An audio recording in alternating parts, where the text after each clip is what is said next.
Good morning, everyone. Great to see everyone on the call today.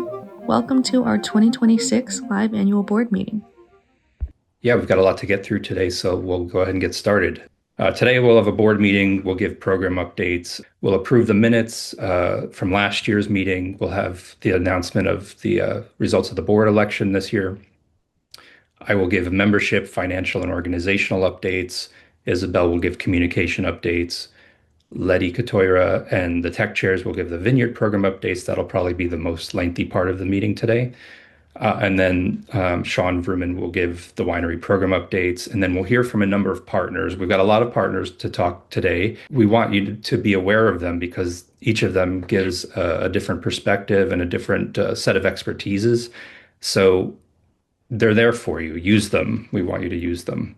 We're going to be recording the meeting today, so if you have any questions that we don't get to, you can go back to the meeting and look at the recording and get in touch with us afterwards. If there's anything we miss, please email me or Isabelle. My email is chris@livecertified.org. Isabelle's is isabelle@livecertified.org. And last but not least, I want to recognize Bruce Sonnen for his 2 years of board leadership. Well, he's been on the board for much longer than that, but 2 years as chair of the board. And this is his last turn at the helm. And then Sandra Taylor will be becoming the chair of the board for the next 2 years in June. So thank you, Bruce, for all the work you've done and for the support. So with that, I am going to turn it over to you. Perfect. Welcome everyone to the annual board meeting. And as Chris said, I'm Bruce Sonnen, your board chair for this year. First order of business will be the board is already, we passed out the minutes from the meeting from last year, and there were no corrections or additions, and the board approved the minutes from the last meeting, and they voted and everything's good. So we'll go on to the next one with the Board of Elections. Chris and Isabelle had sent out the ballot for everyone to vote, and as those cast nominations have been passed out, they've all been turned in, and the elections were unanimously approved. So Bruce Sonnen will sit on the board again for another 2 years. Sandra Taylor was reelected for another 2 years, and Chini Verdeen was reelected for another 2 years as well. And newly elected to the board is Lily Hedges with Four Diamonds Farm. She's from Grants Pass, Oregon. So she'll be our Southern Oregon representative for the live board.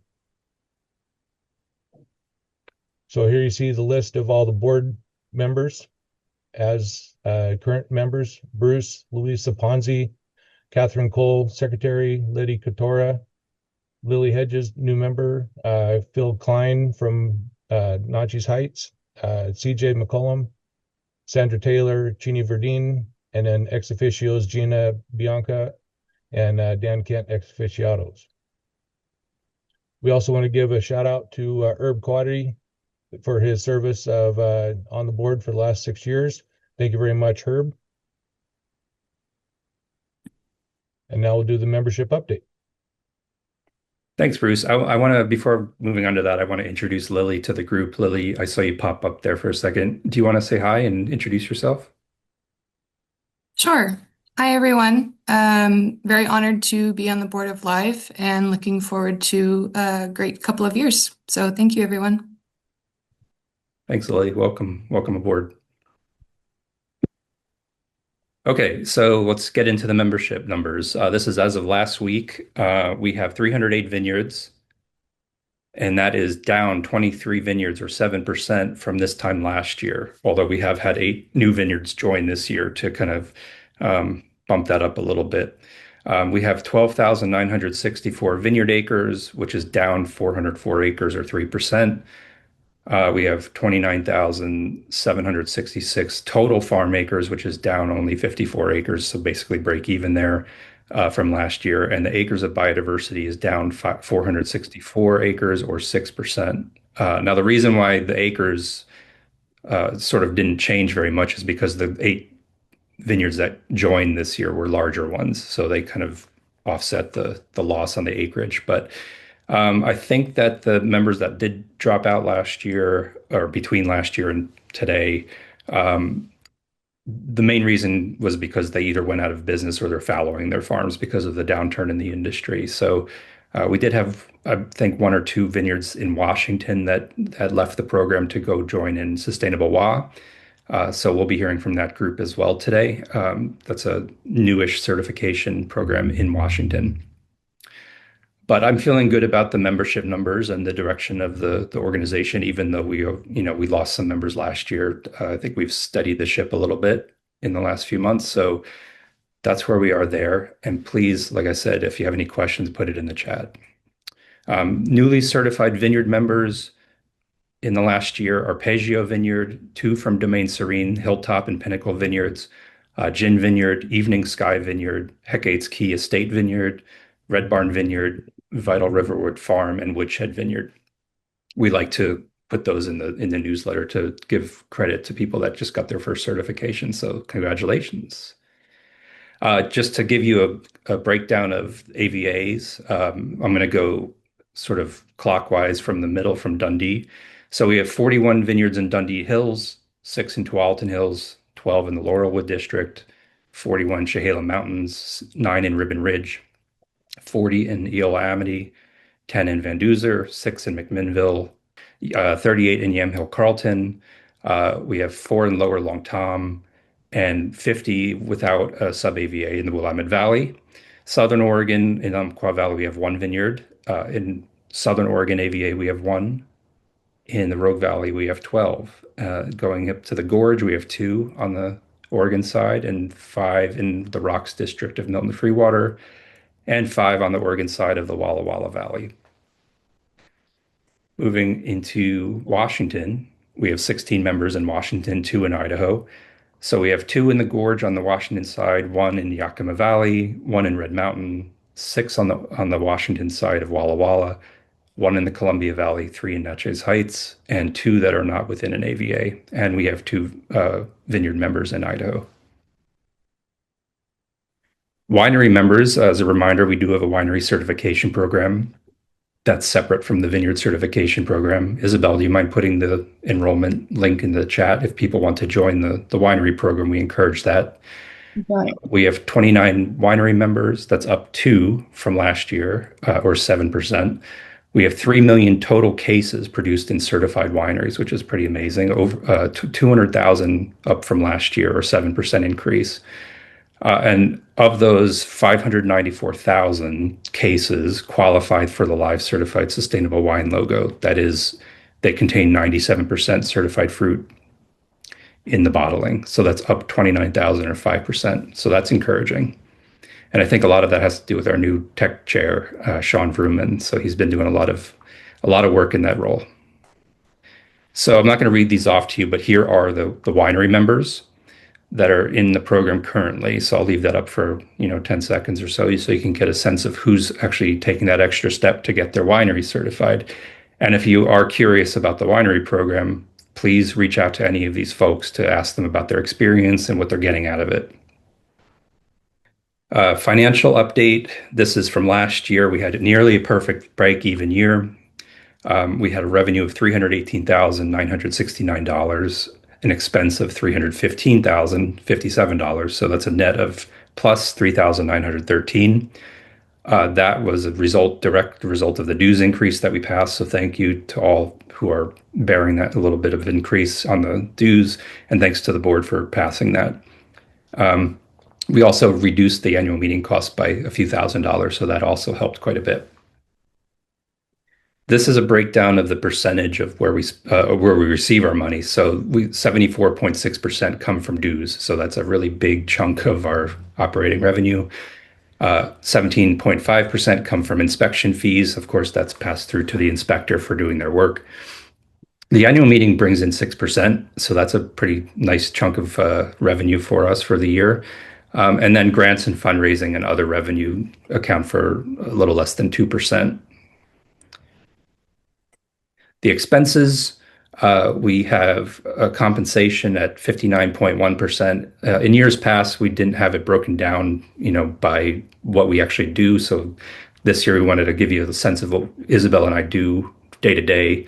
membership services and development, standards oversight and accreditation, community engagement, partnership development, nonprofit administration, marketing, communications and PR, information systems and website, that's us directing the direction of the website, special projects like the oak work that we're doing.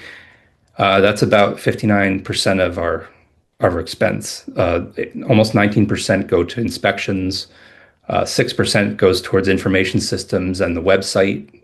So managing all of your data on the website and making sure that works well. Office is 2.8%. Operational, things like insurance and things like that, are 4.4%. The annual meeting accounts for about 5.7% of the expense. Other travel and meetings, 1.6%, and marketing and branding at 1.4%. So that's how the money gets spent. Projections for this year, we're projecting a little bit higher revenue and expense because of more inspections, essentially. So we're on a 3-year cycle with inspections, and some years have more inspections than others. So this is one of those years that has more inspections for our members because of the way that the cycles shake out. $359,000 against about $359,000 in expense. So that's a net of plus 488. That was passed at a budgetary meeting in November of 2025. So far this year, we are at, as of last week, a revenue of $201,451. That's down 8.6% from the same time last year. Expense of $90,762. That's down in a good way, 12.3%. So our expenses are lower. That's the same time last year. Net of $110,688 so far this year. That's down 5.4%. And our current cash is down 1.2% at $223,853. So that's cash on hand. And as a reminder, we get most of our funding at the beginning of the year, probably through, I'd say April is when we get the bulk of our funding for the year. So that's the financial update for 2026. Any questions?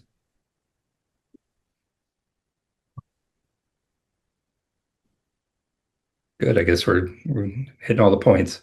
Okay. So organizational update. This will be fairly quick. So IOBC gave us our 26th consecutive accreditation granted on March 17th. So well done to all the technical committees and all the volunteers who helped make this possible. This is really, really important for our program. So you know that we are certified by, or accredited, I should say, by a third party, so that we're not certifying ourselves. Out of the vineyard inspections this past year, 256 vineyards passed without condition, 18 received preconditional passes, and 11 did not pass. The most common non-compliances were outdated tissue, water, and soil tests every 3, 5, and 7 years, respectively. Those members that had outdated tests were given preconditional pass in most cases, with the condition being that they get those tests done as soon as possible. The 11 that did not pass either didn't report or they used a product that was not on the live yellow list. That's the most common reason why someone wouldn't pass. So really good percentages there of people that passed to not. Thanks, Bruce.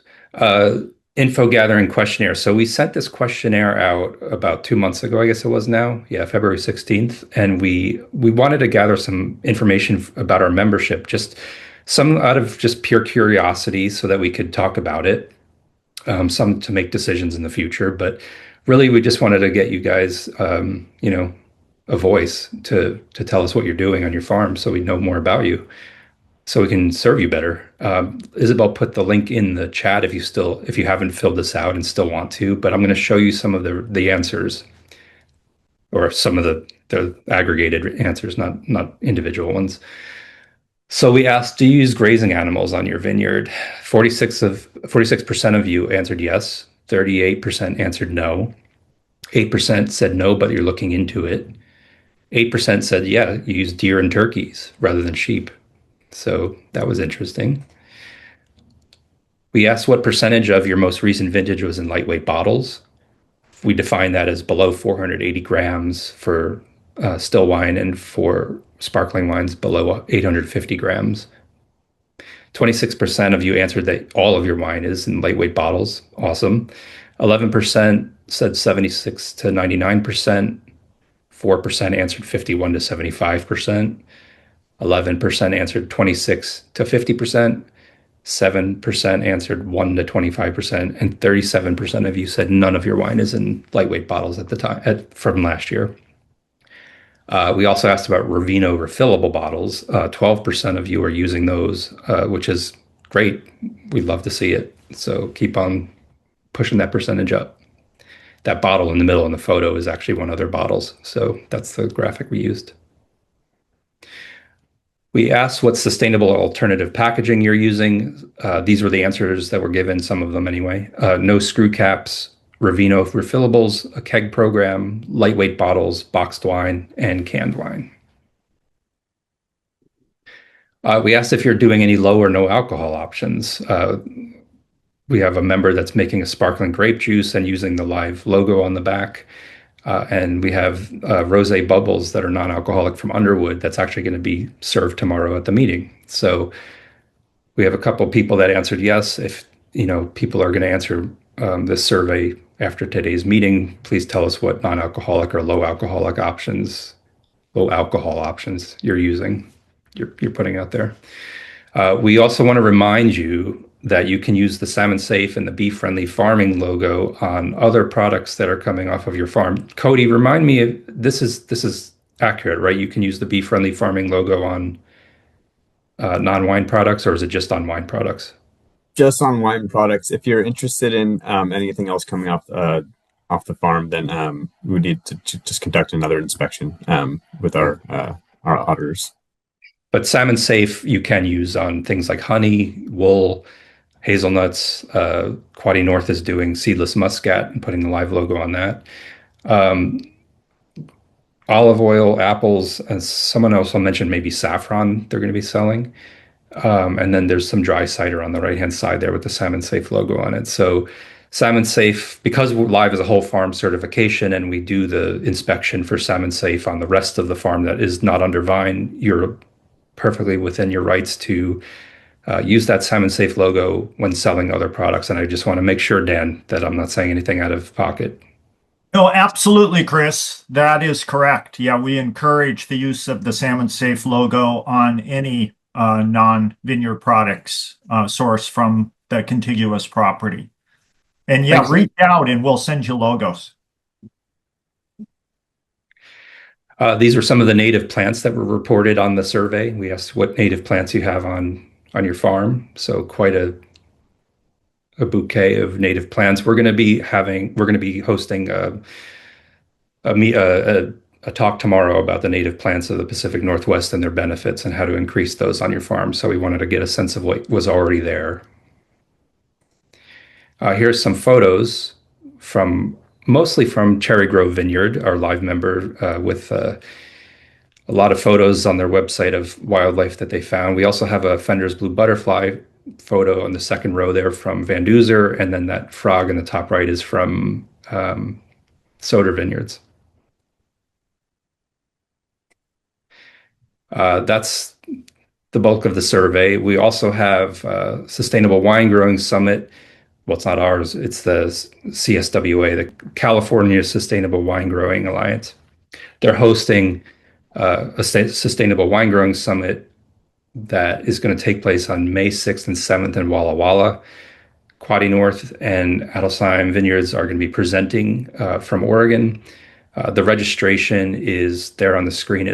And the logos at the bottom there, those are all the participants in this Sustainable Wine Growing Summit. Essentially, it's all of the certification bodies from California, Oregon, Washington, and New York. So the main 4 states that grow the most wine grapes in this country. And so we'll be speaking about a number of topics, and we're hopefully going to continue to harmonize all of our standards and how we talk about sustainability in the United States. So that's the goal of this group. Tomorrow, we will also be talking about our Chemeketa Community College Scholarship, which is running a little low on funds. We're going to start fundraising tomorrow for this. We'll announce much more tomorrow. We have some good news.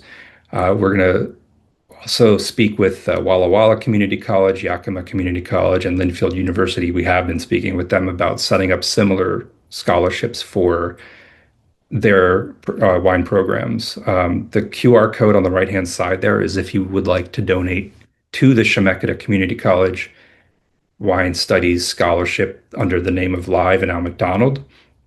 And we put together a small A-team of fundraisers with David Beck, Lowell Ford, Al McDonald himself, CJ McCollum, and Betty O'Brien. They're all going to be working together to try to drum up some funds for this scholarship, which goes to students to study about winemaking and wine growing, and it's under the Live name. So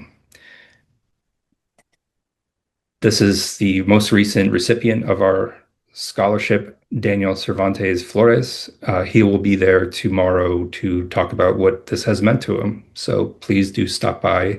They will have a poster. So stop by and say hi to him and talk to him about his experience and maybe hire him. Partnerships and collaborations, we're going to be hearing from a lot of these folks today. So I'll try to keep this short. The top line are the certification partners for Live. The middle line there are other sustainability and environmental and social equity organizations that we work with. And the bottom row there are the industry partners that we work with. And so I just wanted to put this screen up here to show you the network of folks that we work with and that you have access to through our program. So please do take advantage of them, as I said in the beginning. And with that, I am going to turn it over to Isabelle. Thank you, Chris, for those updates. Hi, everyone. I'm Isabelle. I'm the communications coordinator for Live. In my role, I work on a variety of communications and outreach projects, and I'm excited to walk through some of those today with you. And we just want to highlight and make known some resources that we have available to members and to our community partners. I'll start off with giving an update on our Growing Oaks project. So Growing Oaks is a collaborative initiative between a student-led team at Willamette University and Live. We've been working together for over 4 years now to collect Oregon white oak acorns and grow those into saplings that we redistribute back into the community. Many of you guys here have been greatly involved in this project. Many of you guys here are Oregon white oak supporters and have helped us collect acorns, whether you collected them ourselves or let us come onto your property and collect acorns from your property. So thanks to everyone who's been involved in this project. It's been really exciting to see how much this has grown. So this year we collected over 18,000 acorns. So some great pictures from Van Duzer and Quandary Vineyards who brought in huge amounts of acorns. These are just a few of the many people who helped donate this year. We had a couple events at Left Coast Cellars collecting acorns and walking through their old growth oaks, learning more about the Oregon white oak habitat for an oak day that was put on by students at Willamette University. We had many potting days at our greenhouse, which was donated to us by Sterling Fox. I want to give a huge shout out to Sterling Fox Wine Grapes and Left Coast Estate, who have both donated spaces for us to host our micro nurseries. So thank you to both of these partners. We couldn't have really done it without them, and having the greenhouse really helped us ramp up production. And this year was a really exciting year for us because it was the first year that the oaks were old enough to give back and donate to members. So we were able to give away 325 saplings this year, and we still have many available. If you guys have a great home for them, we'd love to talk to you about getting some oak trees set up for you. We also have acorns available if you prefer to just plant them directly into the ground. This year we got to create partnerships with the Tualatin River Keepers and then continue a relationship with the Confederated Tribes of the Grand Ronde, and so donated about 150 trees to the Grand Ronde and about 50 trees to the Tualatin River Keepers. You can learn more about this project at livecertified.org/oaks or email me, reach out if you want to get involved either on a volunteer level or want to get saplings for your property or acorns, or if you have old growth oaks on your property and want to get involved in donating acorns for the following fall, please reach out. We love to keep everyone connected in this project. It's been a really wonderful community building project, and also a great way to engage the general public. We invite the general public to come to this volunteer event, learn more about our oak project, and also learn more about the live program and live certified vineyards and wineries. And today I actually have Kelly Mazzette and Sarah Evans-Peters from the Pacific Bird Alliance and Pacific Oak Alliance here to talk a bit more about the work that they do and opportunities for live members to get involved. Sarah, are you here? Would you like to hop on for a brief moment? Yeah, I am here, Isabelle. Thank you. That was like a great lead into oaks. So my name is Sarah Evans-Peters, and I am the Assistant U.S. Director for Pacific Birds Habitat Joint Venture. And one of the programs that we've been focusing on for the last 30 years is oak and prairie conservation for the benefit of birds. I also coordinate the Pacific Northwest Oak Alliance, which I'll talk about in a second, but I'm here today to kind of bring it all together and talk about where the Pacific Northwest Oak Alliance overlaps with the Oak Accord. And many of you or some of you may have heard of the program or already are members of the Oak Accord. So we'll talk about that in a second. But leading in, the Pacific Northwest Oak Alliance is a dynamic coalition of individual partnerships that are focused on oak and prairie conservation across the Pacific Northwest. And we all come together to figure out how we can build capacity for work on the ground, inform policy, garner public support, and secure financial resources to do more oak restoration and conservation across the region. And the partnerships actually blanket the whole entire Pacific Northwest. So we have partnerships from British Columbia down to Northern California. And you can see in green, that's the historic distribution of Oregon white oak. And it covers a lot of the geography that some of you are working. And so each of these partnerships has developed over the past couple of years a strategic action plan. And these partnerships are made of university extension offices, federal and state agencies, private landowners, NGOs, conservation districts, and many others. And their strategic action plans were to address the biggest threats to oak and prairie conservation. And one of the biggest strategies and opportunities that these partners all saw across the region was to expand the Oak Accord and LIVE to better support private landowners working in this space. And if you guys didn't know, there's not much oak and prairie left across the region. There's only 10%, so that's not very much. And private land conservation is really, really important. So 80% of the remaining oak habitat that remains is on private land, making private land management and incentive programs critical for conservation success. So the Oak Accord. The Oak Accord is a story about hope, and it was a commitment to do something great for people to come together around a shared vision. And some of you may know Nicole Manis, the former manager of the Oak Accord and the visionary behind this. She's moved on to a role at the governor's office, and Willamette Partnership, who used to host this program, is no longer focusing on oak. And so the program has been sitting out there and we're trying to figure out what to do with it. And so Isabelle and I have been talking about how we can re-envision the Oak Accord program with support of that network of partners and partnerships within the Oak Alliance with Pacific Birds and with LIVE. And so if you don't know about the Oak Accord, it is just a voluntary conservation program that is incentivizing oak habitat conservation. And it started with vineyards. Many of you were the start and seed of this amazing program.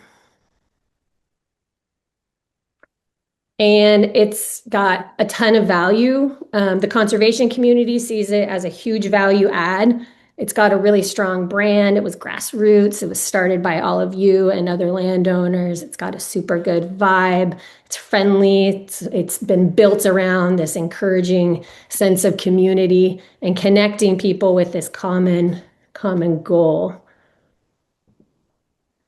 And so there's a couple opportunities that I'm seeing now, and Isabelle and I are going to kind of explore some other opportunities moving forward with you guys helping. But there's one opportunity that's fairly big right now, is that there's potential funding for restoration through existing and new NRCS programs. NRCS has changed a lot, especially nationally over the last year, but there is a new regenerative agriculture pilot program that's being launched right now that is a potential funding source for restoration. Oak is really important in Western Oregon and Washington for NRCS, so there's opportunity there. There's opportunities to contribute to land protection efforts. There's also been a focus on funding for land protection. And then there's just this opportunity for all of you guys to connect with these local partnerships that are doing such amazing work and providing resources and securing resources to do good work together. And so on the Oak Alliance website, you can, one, connect to your local partnership, and you're always free to reach out directly to me. There is a lot of oak stewardship guidelines that are housed on the Oak Alliance website. And then there's just a plethora of management resources that each of these partnerships has put on the website for landowners to have access to. And so we will be reaching out to better understand what's possible to help the Oak Accord grow, and what are the things that we can do to change the program so that we can better serve your needs, better serve the land, better support all the good things that oak does for the community and all the species that depend on it, and figure out how we can better align programs so that this program isn't just left in the dust. And so if you're interested, please reach out to me, and we will be reaching out to many of you to try to brainstorm and figure out how we can support the program if that's what people are wanting to continue. And with that, I'll pass it over to Kelly. Hi, everyone. Hopefully you can see me and hear me okay. My name is Kelly Massette, and I'm the communications coordinator for Pacific Birds. So I work closely with Serra on outreach and communications related to oak and prairie conservation. Dovetailing in with what Serra was just saying, one of the outreach campaigns we're leading this, not just this year, but the years ahead, is called Decade of the Oak. And the idea behind Decade of the Oak is it's a way to unite all of those different oak and prairie partnerships, all of the different nonprofits working on oaks, different private landowners and companies who have oak habitat on their properties, trying to unite all of these different actors into one unified, cohesive messaging campaign to build awareness and support for oak conservation. So it's a way to make sure, even though we're all doing a lot of great work across the region, planting acorns, restoring and conserving habitat, this helps us all be telling the same story. So it's both a celebration of these very important habitats for culture, for our economies, for wildlife, but also a call to action because, as Serra was saying, these habitats are very imperiled. We're hoping that through this campaign, we can just start to build the public support for the type of stewardship, policies, and investments that are needed to sustain these landscapes for many generations. You can see that little QR code down at the bottom. It'll take you to the Decade of the Oak landing page. That link is also in the chat. I see Isabelle put it there, so thank you. And like I said, even though I work for Pacific Birds, the goal is for this to be across the entire Pacific Northwest Oak Alliance, or really anyone who wants to be an oak steward and get involved. We just launched a couple weeks ago a communications toolkit that is on the Decade of the Oak website. It has a bunch of different resources that anyone can use just for your own social media, for events, etc., to help tell the story of why oaks matter. We have infographics like for Instagram, we have flyers, we have logos and stickers so you can, tack on that to a PowerPoint or a flyer, for example. And we also have a campaign strategy just with some talking points about why do oaks matter? Why should people care?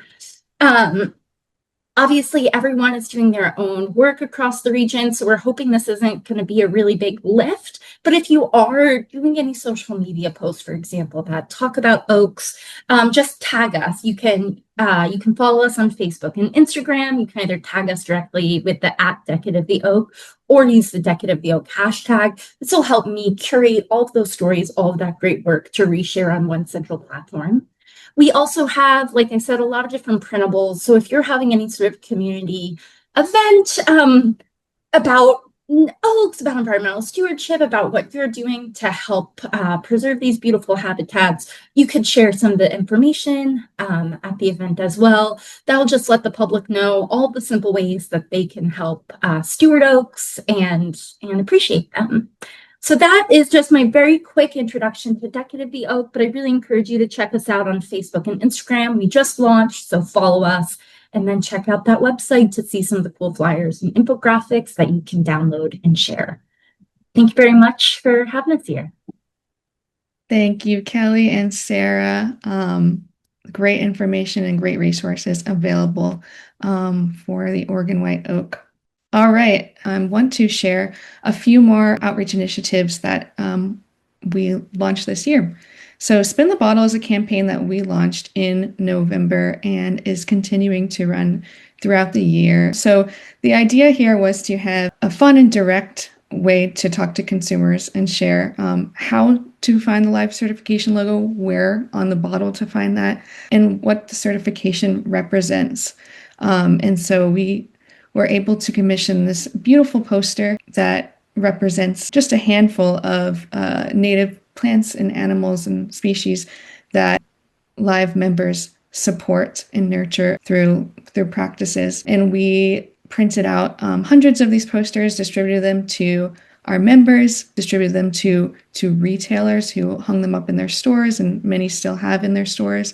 We put out an ad in the Oregon Wine Press, and then we ran a social media campaign for our members to talk about their own sustainability stories. Here is a list of the participating retailers that joined this fall, and we're continuing to grow this list. So these retailers either put up a poster, hosted a live certified tasting, or put up labels in their shop or store on each of the live certified wines, just to make it even easier to find and recognize live certified wines. And we ran a great social media campaign, and I want to keep this going. Thanks to everyone who got involved. So we had influencers in the wine and food space make Spin the Bottle videos. We had partners make Spin the Bottle videos, and then our members made Spin the Bottle videos, so showcasing what live represents at each live certified vineyard and winery and telling that story. I have one quick example video to share. Join me as we play a game of Spin the Bottle. When I'm shopping for wine, I like to give the bottles a spin on the shelf and look for certifications on the back that can help tell me more about how the wine was made. See that logo right there? That's the live certification. When you see the live logo, that tells you that this bottle was made from grapes grown right here in the Pacific Northwest, meeting rigorous requirements that help protect our native plants, animals, and people. You may also find Salmon Safe and Bee-Friendly farming logos. These certifications are built into the live standards to help protect our native pollinators and aquatic life. So next time you're shopping for wines, give your bottle a spin and look for the live logo. So we had a lot of fun creating that video, and that showcases how to look for live wines when you're shopping for them. I encourage you to check out a lot of the videos that members have made spinning the bottle and talking about their own their own innovative approaches to sustainability on the vineyard and the winery. So thanks for everyone who had fun with that, and then continue to make these videos. It's Earth Month, so a better time than ever to talk about these. We have many posters available too, so if you are interested in putting one of these posters up in your tasting room, we will have some of those tomorrow at our annual meeting available, or reach out to us and we can get one sent to you. Be sure to follow us on social media if you aren't already at Live Certified. We are active on Instagram and Facebook. Here we post educational content. We're working more and more with influencers and partners to help broaden our reach to newer audiences. And then we showcase examples in practice. So we love when our members talk about the work that they're doing and showcase it on social media, and then oftentimes share that to our audiences. Earth Month. Happy Earth Month, everyone. It's April 1st. It's always a great time to talk about the great work that you're doing, but Earth Month's an even better time to do that. So we encourage you to brag about the work that you're doing, and we have resources available for you to help you do this. So please check out our Earth Month media kit and our Spin the Bottle media kit that have branding and marketing resources available for you to use when talking about live.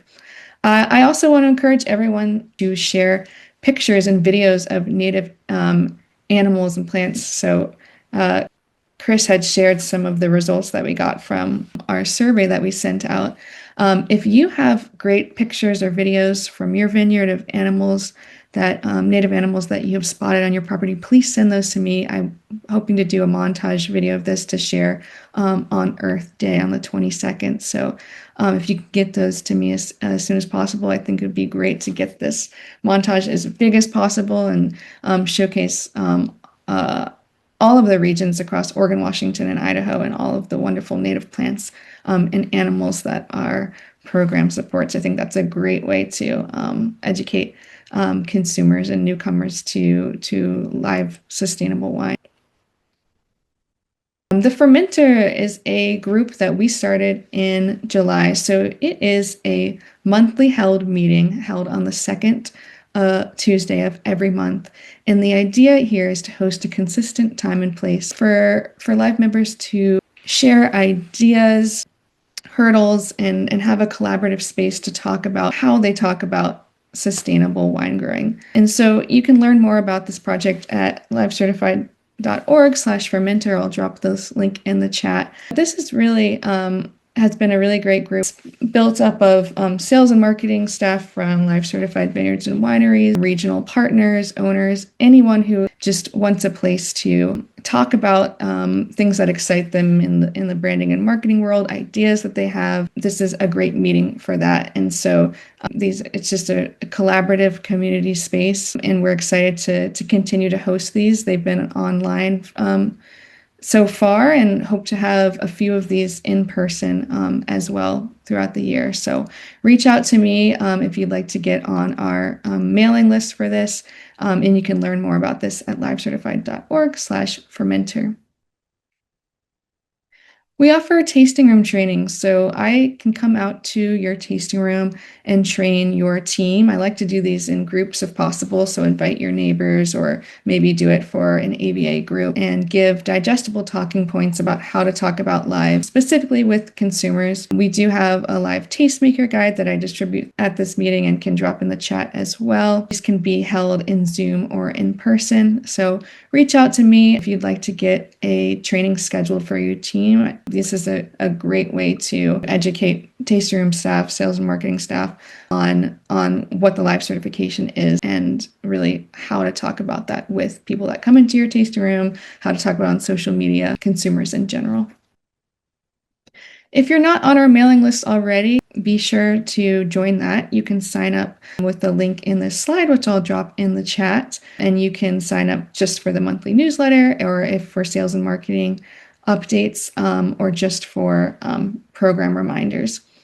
In my final update, I just want to remind everyone of the vendor benefits that we have for live certified wineries and vineyards. Note that some of these are specific just to the winery certification program, and some are available to our certified wineries and vineyards. So we have reached out to a number of vineyards who are generously offering discounts specifically and exclusively to live members. So this is the current list. I am always talking to new vendors, hoping to grow this list. So if you have any vendors you work with regularly and would like to see on this list, feel free to reach out to me, and I'll do my best to reach out to them and see what's possible. Thank you, everyone. If you have any questions at all, any ideas you want to share, always feel free to reach out. My email is isabellelivecertified.org. We love talking with you and hearing from you guys. So thanks for being here today, and always here if you have any questions. And now I'd like to pass the torch to Leti Catoira to give updates on the regional technical committees. Thank you, Isabelle.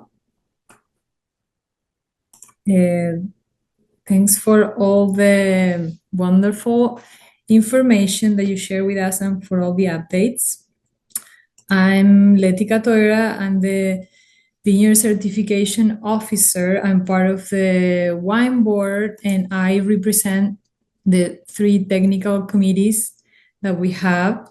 We have one in the Willamette Valley, which the chair is Peter Ebbers. We have one in Eastern Oregon, Washington, and Idaho, who is the chair is Monique Ortiz.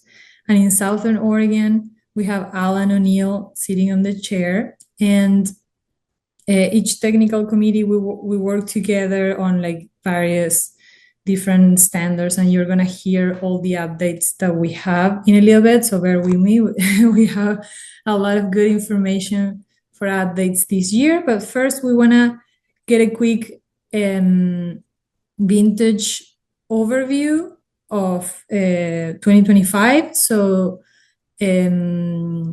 we're gonna hear from each one of the tech chairs. So I'm gonna see if Peter is available so he can share his updates for the Willamette Valley. Peter? Hi, good morning, everyone. So the Willamette Valley last year, it was a pretty great year to be a grape grower. Maybe not a great year to sell wine grapes. I think that's what we all talk about. But we had a warmer season than average, and a really kind of like short window between bud break and bloom, which led a lot of us thinking that harvest was kind of going to be rushed, that it was going to kind of come in fast and heavy in August. But over the rest of the year, going post bloom through July, we had really moderate temperatures, and the vines really, that initial push did not stress them out. So we had kind of good canopies and okay, decent crop loads, a little bit of variability site to site with cluster counts, but things went smoothly. In August, we had a couple heat events, and some growers had this issue of rising acidity and kind of a push to pick, but others, it seemed like their vines carried through. August heat events is pretty typical in Oregon, and as long as they're not too extreme, we get through them. But how the vineyards I worked with kind of played out was we didn't have any major harvest weather events like a rain or a drying wind or something that really pushed the harvest window. So winemakers were allowed to pick when they wanted to, which is what I mean by an open harvest window. So overall, we had healthy vines and the fruit looked good. Great, thank you, Peter. Now we're gonna hear from Monique Ortiz about her area in Eastern Oregon, Washington, and Idaho. Welcome, Monique. Thank you, Leti. Good morning, everyone.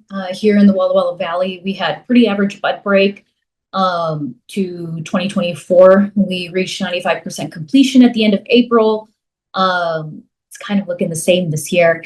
But the first week of June was bloom. We had a really mild summer. We had, almost 12 days of over 100 degrees, which normally we have much warmer of a summer. but no major heat spikes, and the rest of the summer just ran around 86 to 96 degrees. So the plants got to cruise along pretty happily. The warmer weather did bring us quite a bit of leaf hoppers. So we had an increased pest pressure, but it remained manageable. We didn't get hit with smoke taint or anything. We definitely had like smoke and clouds, but that provided really good sunscreen, no shrivel or sunburn.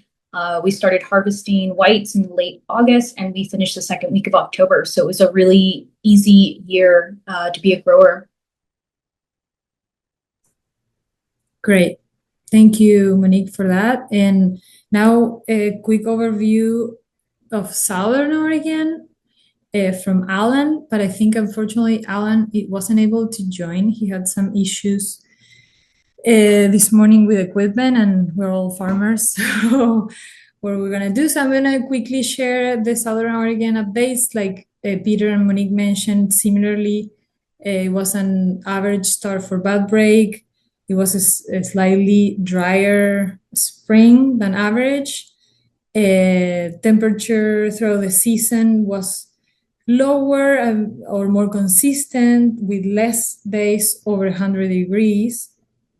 And there were less big rain events overall, and that allowed to have a pretty good harvest window, which started late August, early September, kind of average, but finished a little bit earlier, mainly due to the lack of sales of fruit and production. So that's a quick overview of the season of Oregon, and Monique and Peter share their regions. So with that, we're gonna get into more about all the updates that we have for the year. We're gonna talk a little bit about the checklist updates that we have for 2026, then a few yellow list updates, and at the end, we're gonna finish with some policy updates. So bear with me, we have a lot of good information, and if you have any questions, please feel free to either write it in the chat or email me or Chris at any time. So we meet every year with the technical committees. We review the checklist every year, and we do most of the time minor changes to language, to sentences, or to make it more clear. But this time we realized that it was a good moment to reclassify. We used to have it divided into red items, yellow items, and green items. And we thought that it was a good time to make it more consistent with the winery, and we decided to eliminate the yellow items. They were sometimes kind of confusing. We only now, in the checklist, we have either red items, that are all the items that are required, and green items, which are the recommended items or bonus points for all the different checklists things that we have. So what happened with the yellow items? Most of them became red items, which we have the list there. We noticed that they were important, and we recommended that those need to be mandatory items. Plus, most of the memberships, if not all, they were complying with them anyway. So it was, maybe potentially unnecessary. So here you can see the list of the yellow items that were converted in red. You can read them all, but they are from different chapters about wetland, risk assessment, herbicide reduction, the choice of varieties, clones, and rootstocks, plant material and quality, nutrient supply and timing, other inputs, working hygiene, health and safety responsibility, and accident procedures. So those were yellow items converted in red now. There was one yellow item that was changed into green, which is a written plan to address controllable risks. So with that said, now you're gonna see next year a little bit of a different checklist, and hopefully a little bit easier and more consistent to the winery checklist. Also, we added a few items. I think we added a total of 7. One of them is red and 6 green. So these 2, one red and one green, are about water testing requirements. Both are in chapter 8, and the red one is about the requirement of testing the water every 5 years. And the green one is about testing the pH of the water that you use for applications annually. So those 2 were added regarding water testing. And like Chris mentioned before, there were a few vineyards where had conditional passes due to lack of testing or missing the window of testing their water, their tissue, or their soil. So we updated a little bit the policy, mentioning that the testing the water needs to be done before the next irrigation event. If you do that, then you can have a preconditional pass from the inspector. The same with tissue and petiole. It needs to be done before bloom or veraison, depending on when you do your testing. And about soil, if you haven't done it, you need to do it before, depending on your goal. If you do it in soil because of nutrition before your next application, you need to do it. So we make it a little bit more flexible and more common sense, but still it's a requirement that a lot of people are a little bit confused about. So we wanted to bring it up to the members. Yeah, I'm going to talk about the rest of the checklist items that we added. I mentioned that, yeah, we added 2 about water requirements, and then we added 5 more, 4 about the use of herbicides, where you're getting green points if you're not using glyphosate in the vineyard, if you're not using glyphosate on the entire farm, and if you're not using any synthetic herbicide in the vineyard, and another one if you're not using any synthetic herbicide in the entire farm. Yeah. And the last one, it's about the use of OMRI products, organic certified products. If the grower is using only OMRI products, you get another green point. That includes all fungicides, insecticides, herbicides, and all. So that's the update. Now we're gonna talk a little bit about the yellow list updates. Leti, before you move on, I just want to be clear that of all of those reclassified yellow to red control points, members will have 2 years to comply with those. So don't stress that you have to get it this year. The inspectors will know that if you miss one of them, that you have another year to comply. Great. Thanks, Chris. Yeah. So most of you are already complying with them, but it's true. You will have a little bit of a grace period. So now a few updates regarding the yellow list. It's very difficult for us as a committee to evaluate chemistries. That's not our expertise. So we rely on data and tools that are out there to let us know if a product, first, if it's efficient for that pest, and second, if it presents any negative impact to the environment or to the workers or to the consumer. We have one product that has become lately more, like after more analysis or more reviews, we are flagging it for removal because we see that it has like a bigger toxicity than others that we have in our list, similar. So there are other options similar. So we're the product Raleigh, the fungicide Raleigh or myclobutanyl, we're flagging it to remove it next year. And also IOBC requested the removal. So we're all in the same page for that one. So if you have it, we know that people sometimes use things from last year or they already made some purchases for this year. So if you have it this year, you can use it with, like, of course, all the requirements and all the label, but we're gonna be removing it next year. That's the only one that is being removed. And then we have a couple additions. We are adding oxidate or jet ag, which is hydroxy peroxide or peroxyacetic acid.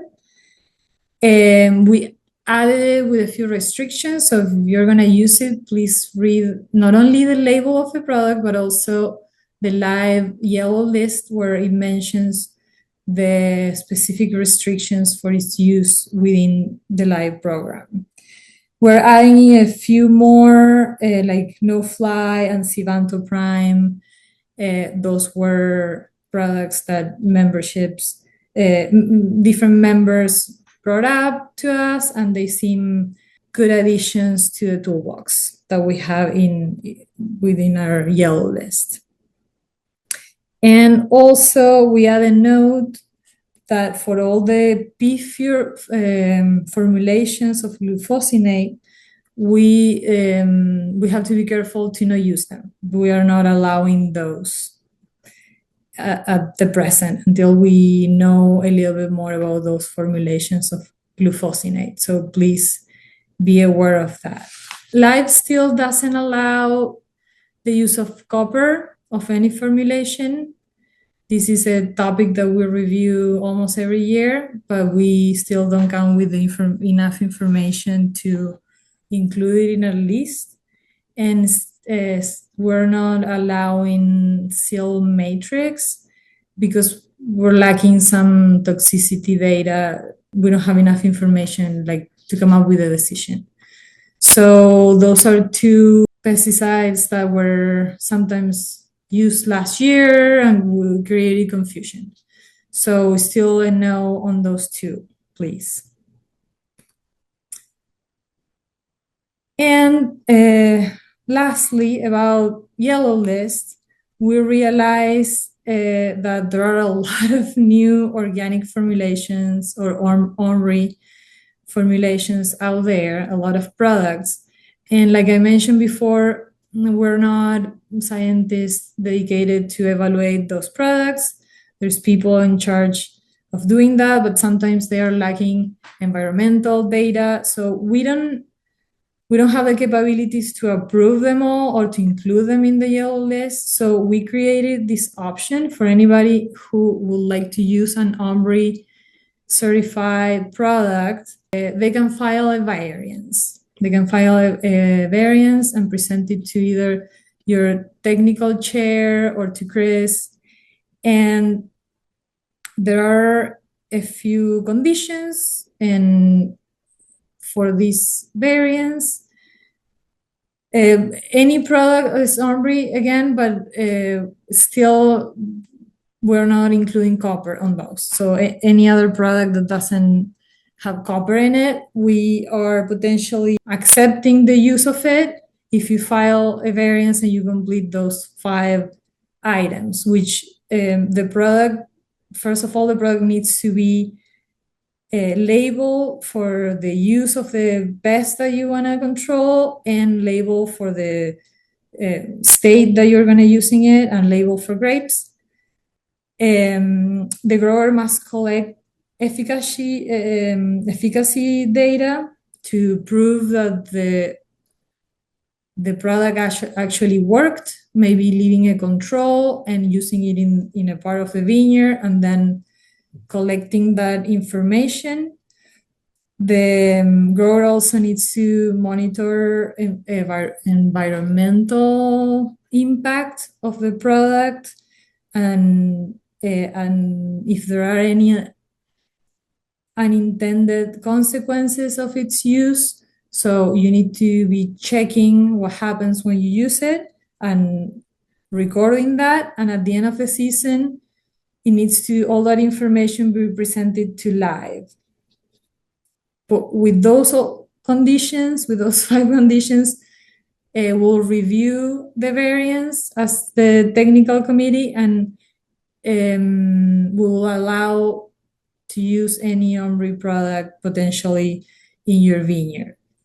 Because there are so many new ones that we realize that it needs to happen. And with that information, we potentially can include those products in the yellow list for the following year, but we don't know. We don't have enough information yet. But that's a good way of trying new things and in a very controlled condition, and recollect information about this. So now that we talked a little bit about the checklist and the yellow list, we're gonna review a few updated policies for this year.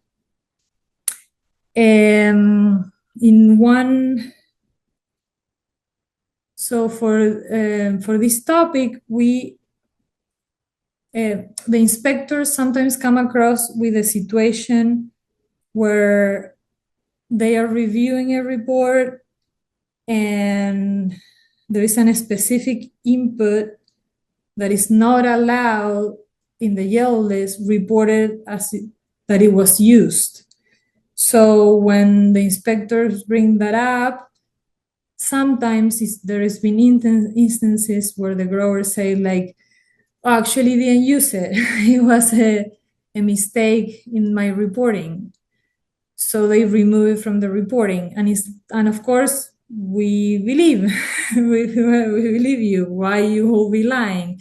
But to not create uncomfortable situations, in the case the person or the grower retracts and says they actually didn't use the product, Live is requiring the grower to submit a sample of wine of that block and analyze it for the residue of that pesticide in question. And that's going to be at the grower cost, and the report is going to go directly, the lab report is going to go directly to Live to analyze, and if there isn't any residues of the pesticide, then it's all clear and all good and we can move on. But we have to create these policies because there's been some misunderstanding and miscommunications. So this is one update, and the next update is there are instances where the grower applies a pesticide, but is sometimes not in the rate that the label states, and that's Live can certify a vineyard if the person is using a pesticide that is violating what the label says, because the label is the federal law or the state law. So if that occurs, if that happens, the grower should report to the regulatory agency, that is most likely the ODA, and explain what happened. And in most cases, the ODA will give them a corrective action or a fine if that happens, which after all the process, Live can review the issue or the situation, and most likely will move on with a preconditional pass or with a pass, or we will move with certification depending on on the situation, but it's the grower responsibility to report if there has been a violation on the label when they use a pesticide. And those were two updates about policies. And then last but not least, we're gonna talk a little bit about Live Plus, which is like the certification to recognize the members who go beyond the core compliance. Do you want me to take this one, Leti? Okay, yeah, sure.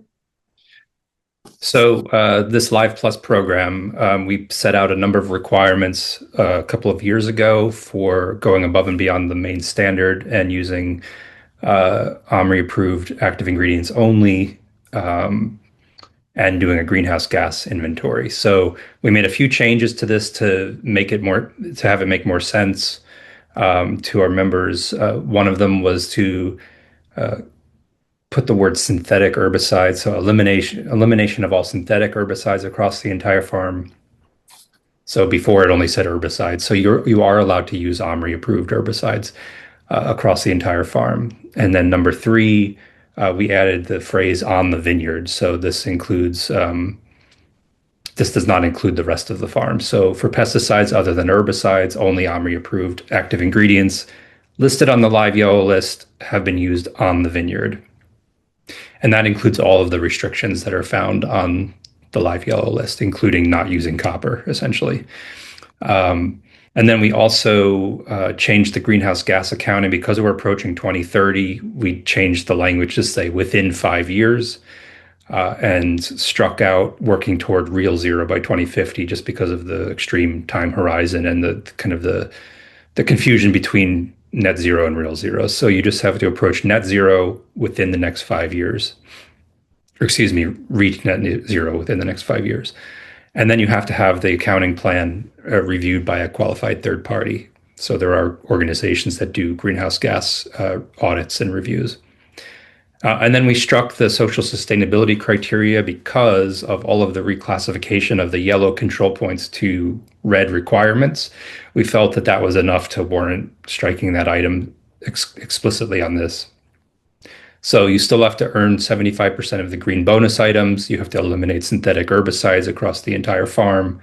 And then you have to use OMRI-approved ingredients only on the vineyard and have a greenhouse gas accounting across scopes 1, 2, and 3, and have a written plan for reaching net zero within 5 years. Those are the rules for Live Plus to earn it for the vineyard. Now, for the wine, to use it on the wine, 100% of the fruit in the wine have to be from a Live Plus vineyard. It has to be made in a Live certified winery. It has to have a clean pesticide panel, including glyphosate, from an accredited lab. And the bottle or whatever vessel you put it in has to be below 56% of the wine content. So that's 420 gram bottle or less, and 835 grams for sparkling wine. So those are the rules for putting the logo on the wine bottle. So there's 2 steps here. You have to get the vineyard certified, and then you have to go the extra step of getting it made in a live winery and having a test done on the wine for pesticides. So those are the rules. There have been some discussions about potentially maybe rebranding this as a different name, but for now it is still Live Plus. That's what it's going to be called for the foreseeable future, but that may change. There's no extra dues for this.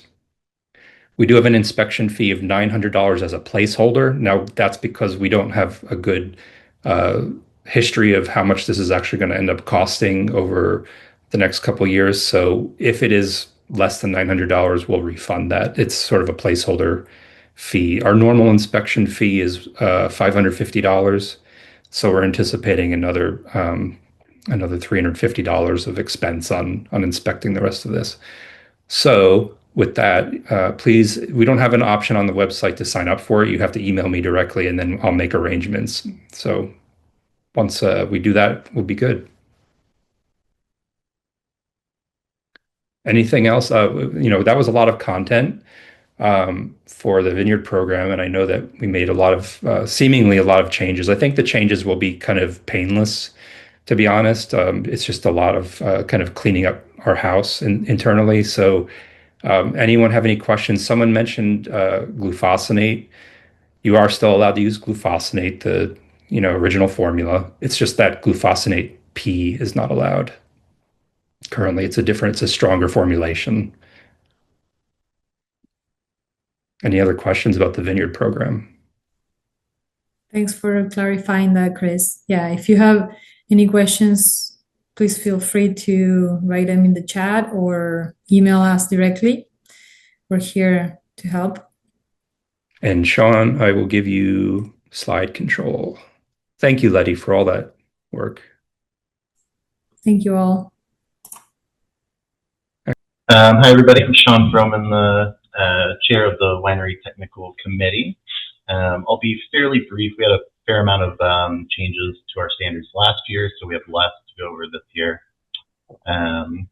So our recycling hubs, as a reminder, this is a number 4 plastics recycling hub. So your pallet wrap, bubble wrap, things like that, clean, dry, unmarked, no tape.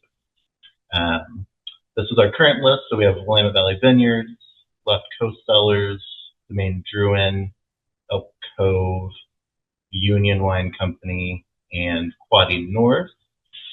Jackson Family was previously a hub. They did have to back out due to space constraints, so I just want to thank them for several years of helping with that program. And if anyone else is interested in being a hub, particularly maybe in the McMinnville, kind of Carlton, Dundee area, please reach out to me or Chris or Isabelle. So moving on to some other updates. So the one major standard update that we have for this year is that Scope 3 emissions will all be required starting in June of this year. So it's a reminder that things like your packaging materials, business travel, freight transport, off-site waste, your indirect emissions up and downstream. We're also working with a company called Magical Mushroom Company, which creates mushroom-based packaging supplies. They currently do offer 3 and 5 liter shippers to replace the polystyrene shippers, which is great. I'm in talks with them to see if they can bring standard bottle shipping pieces to market as well. So hopefully we'll hear some good news on that front at some point later this year. And then I just wanted to bring to light the Cork Collective, which is a cork recycling initiative. So they take natural cork and they make a playground-based substrate out of that. I know over the years there's been there has been some cork recycling availability, and then at certain times there weren't. So I just want to kind of give a bigger platform for them. I think they're doing great work. And I'll drop some websites in the chat for some of these companies as well. And that'll do it for the winery side. If you're interested in joining the technical committee, feel free to reach out to me. If you have any questions about being a recycling hub, feel free to reach out as well. Thank you, Shaun. So this last slide is just a list of contacts. This is my email, Isabelle's, Bruce, who's the outgoing chair, Leti, and Shaun, who are tech committee officers for the Vineyard program and the Winery program, respectively. And now we'll kind of transition into the partner updates. We'll do Porto Protocol first then. Hello, everyone. Thank you very much for the invitation once again. Hello to everyone in the room. Just for those of you who might not know us, we are the Porto Protocol. We are a climate action network with more than 200 members that are spread across the wine industry and the whole wine world. And everything we do is about sharing very practical knowledge to respond to climate change collectively and together. Yes. And just to give you an idea who we have near you, and I have no idea if any of you is in the room. So we have Nicolas Quillet, from Crimson Wine Group, Greg Jones from Mabachella, Mimi Castile from Hopewell, Adam Reck from Rivino, Janie Hoyk from Brooks Wine, and our regional ambassador for the US is Tom Krogan from Vineyards at Dothan, which is in Maryland. And I just wanted to give you a brief update on what we've done last year and, more importantly, what we're doing. So I'll just give you a quick highlights, just a few quick highlights. So we had a myriad of climate talks. Climate talks are our webinars that cover every topic that have to do with wine and climate action. And we always invite a series of companies, at least 3 companies from all over the world with different profiles, to share in the most practical fashion what they are doing. And I will just highlight another project from last year, which was the Living Vineyards Tour, which was an amazing experience. This was the outcome of a collaborative network that we have with the same name called Living Vineyards, in which we have companies from all over the world that share what they are doing in regards to biodiversity and ecosystems restoration. And the Living Vineyards Tour came to life as a tour, as the name says,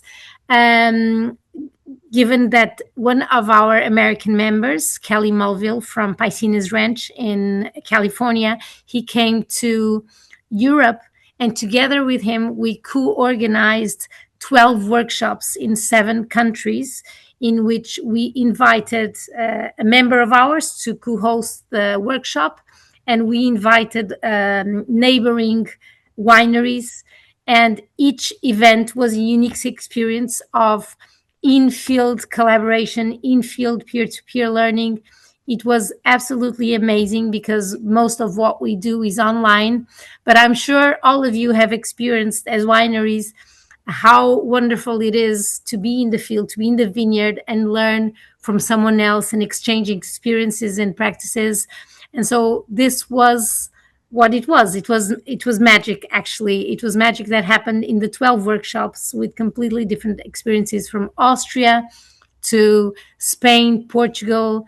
In France, we were in a university. So it was a beautiful experience. And I'll keep on. And from this year, I'll focus on one project. First, I want to tell you that the Living Vineyards Tour will happen again at the end of May. So if any of you is thinking of coming to Europe, what we'll be doing this year is we'll focus in France. By the way, we'll focus in members in France and at least one in Switzerland, but it will be open. That means that, for example, imagine that you want to come to Europe and you want to experience other people's vineyards. Living Vineyards will be open to you as well. So that means you can be a part of it and share your experience as well. We will be posting news on the workshops that will take place as the Living Vineyards in the upcoming weeks. We have a new series taking place starting in April called New Generations in Wine, in which we are inviting speakers from all over the world to share their experience as a new generation, as the daughter and son that is now working with the legacy of the father, of the grandfather, and sharing their experience from a sustainability lens. But the most important project that we are focusing on is our report called Saving Every Drop in Wine. This is the most comprehensive report we believe that has been written for the wine industry when it comes to the most important resource we have, water. Our main goal is to bring wine to the forefront of wine's impact. Water is mostly treated as a commodity when it comes to our industry, and our goal is to bring it to the forefront of wine's impact. We cover from water ecology, so what's happening with water cycles worldwide, to regenerative hydrology, which is, by the way, a chapter that is reviewed by Mimi Castile, to indigenous practices, to the calculation of water footprint, which is something that is not so common, to, of course, what it means to manage water both in the vineyard and in the winery. And the most important thing is we sort of blend scientific knowledge or knowledge that comes from academia with very real practices. We try to translate, which is one of the goals we have as an organization. We try to translate the knowledge that we are sharing in this report with practical solutions and practices from our members, as well as key insights that you can take from the knowledge that we are sharing, key insights that you can take into your practice as a wine producer. So that's all for today. So this report will be launched on April 16th. In 2 weeks' time. We are working tremendously hard to make sure this is a reality. And again, if you always consider this an invitation to join us, and these are my contacts. Thank you. Thank you, Marta. Next, we're going to hear from Jana McKamey from the Oregon Winegrowers Association. Well, thanks so much for the opportunity to be here. I'm Jana McKamey, Executive Director of the Oregon Winegrowers Association, and really appreciate partners like Live and opportunities to work together. OWA, for those who don't know, and I see, a lot of our members on the call. So first, a shout out and thank you for supporting the organization. We too are funded primarily through voluntary membership dues, and we are really appreciative of all of our members and those in the industry that support our work, that supports the industry. So we are the statewide advocacy group. We work with state regulators and legislators, and also at the federal level, particularly through a partnership with Wine America, a national trade organization. I serve on their board of directors, and in fact, we'll be going back to DC in early May to lobby on a lot of important issues at the federal level. We have a 9-member board of directors from around the state that's member elected and really guides the work of the organization. We also have 2 committees, our public policy committee and then our land use and natural resources committee. And those committees talk about a wide variety of regulations and policies and legal issues and help advise our board as they take positions. So it really is a collaborative organization. And if you have an interest in, those topics, we'd love to have more voices join those committees and help us delve into all of the myriad of policy issues that we contend with as an industry. Because as you know, we're very highly regulated, from farming to manufacturing to hospitality to alcohol. So it's a lot of work to sort through the issues and get a good amount of viewpoints as we develop our positions. So we just wrapped up a 5-week legislative session here in Oregon. In next year, it'll be a 6-month session, but in the even years, it's only 5 weeks. It used to be designed as a chance to just check in on some budget issues, but it turned into a rapid fire policy session.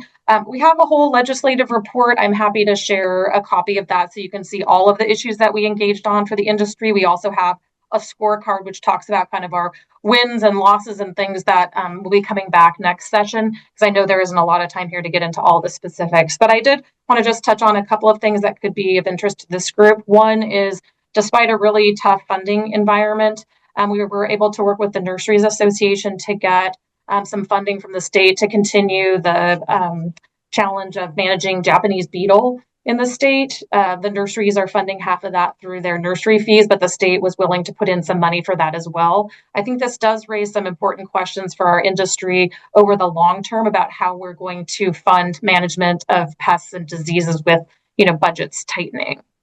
We also saw several land use bills. Opportunities to try to expand the urban growth boundary to allow for more tech and manufacturing.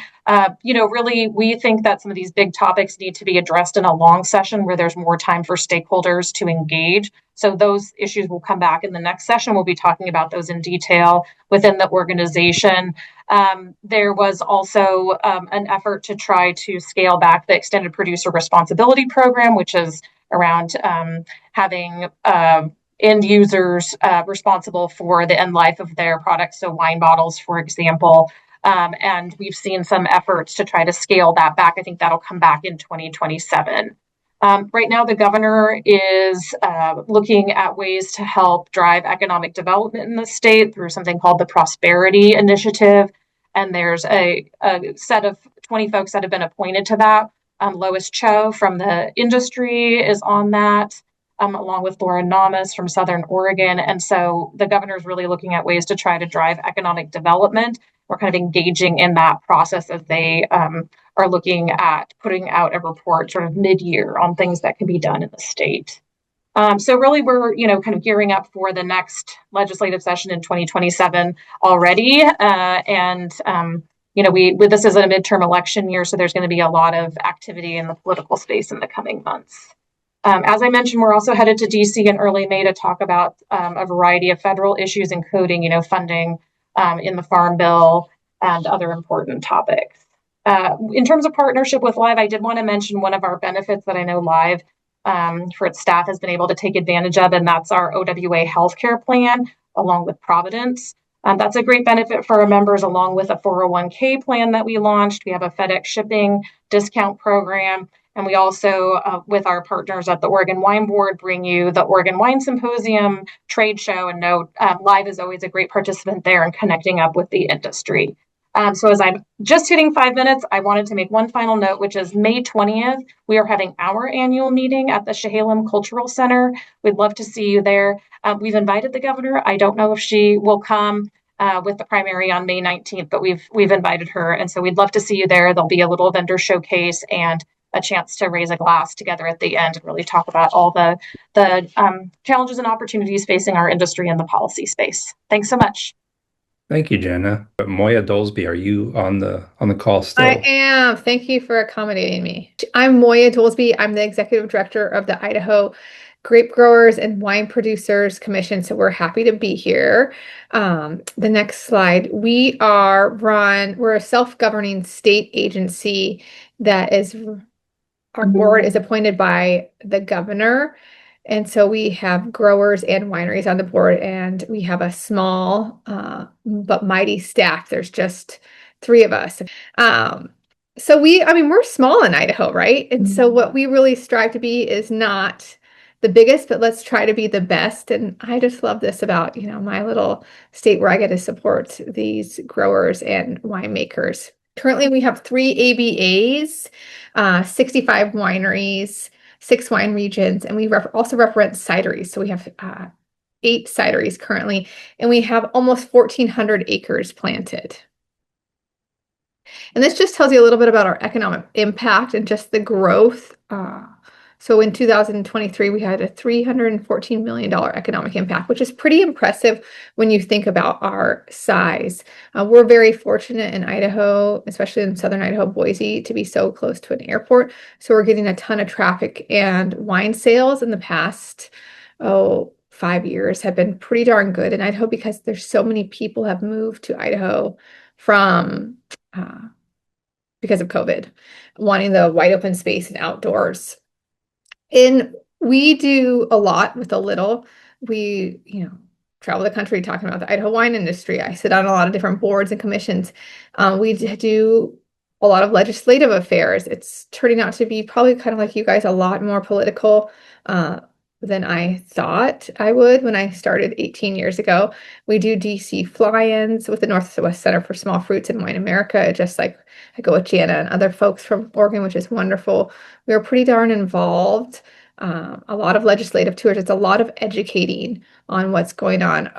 One thing that's coming down the docket for us that came up at kind of the 11th hour, our session's supposed to end tomorrow, is increasing the wine excise tax. That is on people's radar because Idaho has to have a balanced budget. And for the first year ever, because so many taxes were cut, they are running into budget problems. It will settle out, but they're looking at any way they can grab funds. And they're also looking at the tourism funds to get their hands on as well. Our top projects, we are constantly doing member outreach. Last year was the year of Tempranillo, which was really fun because we have a huge bass population in Idaho. So we wanted to focus on that. Tasting room field trips, a ton of education. We rely heavily on specialty crop grants, which we've been very fortunate, knock on wood, the last several years to get these grants. So it's been great that we've been able to do that. And then challenges, probably similar to everyone, is winery land use, water, and labor.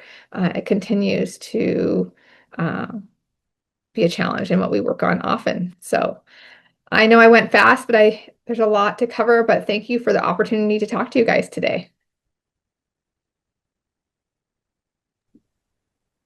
Thank you, Moya. And good luck with the rest of the day. Mike McNally, are you on the call? Yes, I might start by introducing our Vice Chair, Paige Knutson. Yeah. Thank you so much, Mike, and also Chris, for allowing us to talk about the Willamette Valley Wine Foundation. I am Paige Knutson Coles. I'm the managing partner at Knutson Vineyards. We've been in the Willamette Valley for 55 years. And one of the things that we've been very grateful for is the work and passion and commitment of our vineyard workers. And it's not just people working in the vineyard, but people in the wine industry as well. So if you can go to the first slide, that would be great. Oh, that's a beautiful shot. So our mission, I am also on the board of the Willamette Valley Wineries Association. And in 2019, that body decided that we would like to have a philanthropic branch in order to focus our philanthropy as much as possible. So we are dedicated to enhancing the health, homes, and livelihoods of workers in wine growing communities throughout the Willamette Valley. So we have 4 different pillars that we support. You can see in the size of the circles, the slightly larger circle is about affordable housing. We feel that if people can have affordable housing, I'll just start there, then other things can be more available to them. So our 4 pillars are affordable housing, which we start with, community health care, early childhood education, and personal and professional development. So onward. There is a big need. Many working families face real barriers to stability. So more than 50% of families experience what we call rent burden, where they're paying more than 35% of income on rent, which is pretty high. And how do you even find a place? There's a shortage of approximately 4,000 affordable rental units in the Willamette Valley. In terms of getting childcare for your children when you go off to work, the slots only serve 20% of the kids that are available to have childcare. And financial support for childcare is very, very limited. So in addition, most agricultural families don't have healthcare coverage. And even if they do, it's really difficult to navigate the complexities of our healthcare system.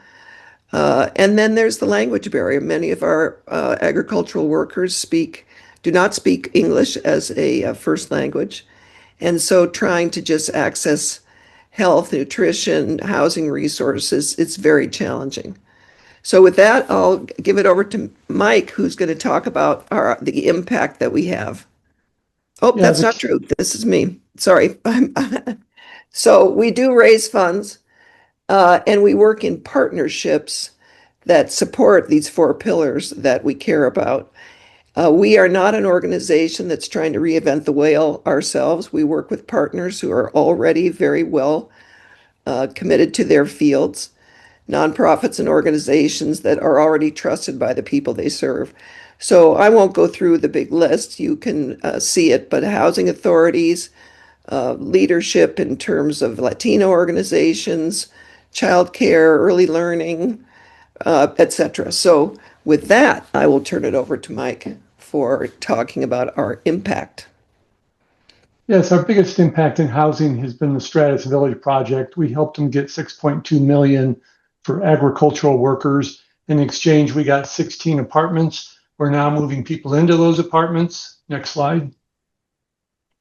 We've done a lot with early childhood education. We're getting certified family child care homes.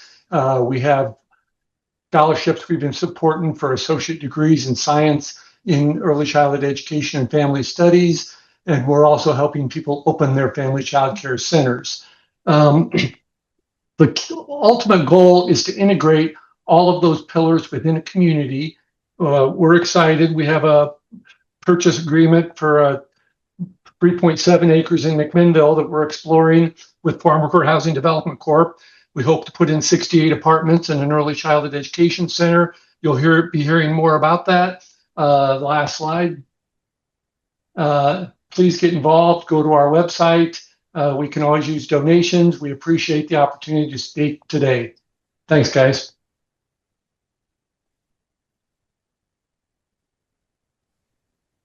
Thank you both for your very important work that you're doing. Hope to see you tomorrow. Talk about some more. Sophia at AHIVOY, are you in the room? I am. Let me see if I can get you to share. There you go. Try it now. Well, good morning, everybody. Thank you for inviting us, Chris, live organization to this presentation. So I'm Sophia Torres. I'm going to talk about AHIVOY.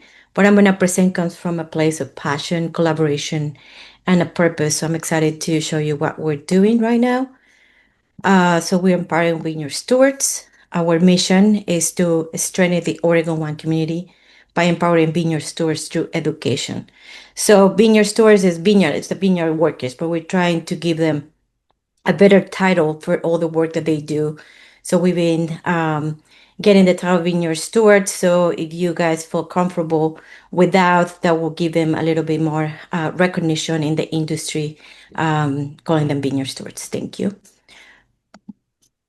What we do an immersion program. So it's based on education. And we also have a continued education.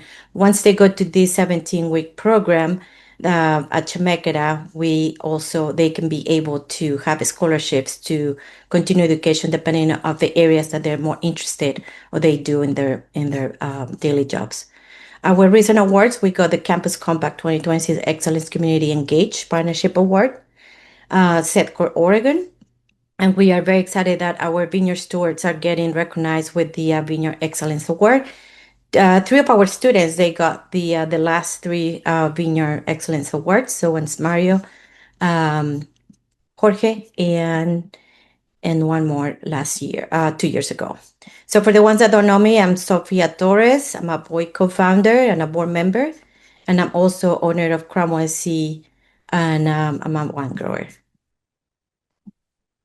These are part of the board members for AHIVOY. Just in case you recognize any of those faces, please reach out to them if you have any questions. These are our staff members, Cristina Gonzalez and Stephanie Hoffman, the committee members. I will just leave this slide just for 2 seconds, just for you guys to read what Jesus Guillen, one of our co-founder, said about the importance of the work that we do.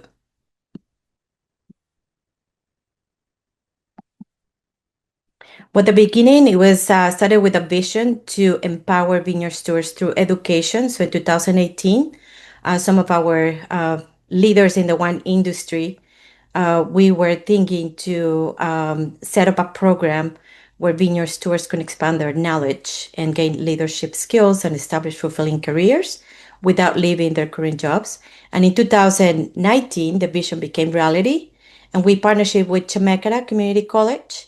And AHIVOY launched its first official training program with a grant from eRoute Family Foundation. At the same time, we became a registered nonprofit, 501c3, and welcomed the first cohort of 12 students. This is the first cohort in the picture. Our goal is to eliminate educational and economic barriers for vineyard stewards in the Willamette Valley. This is the WEB program, we call it. So it's the Wine Industry Education Program.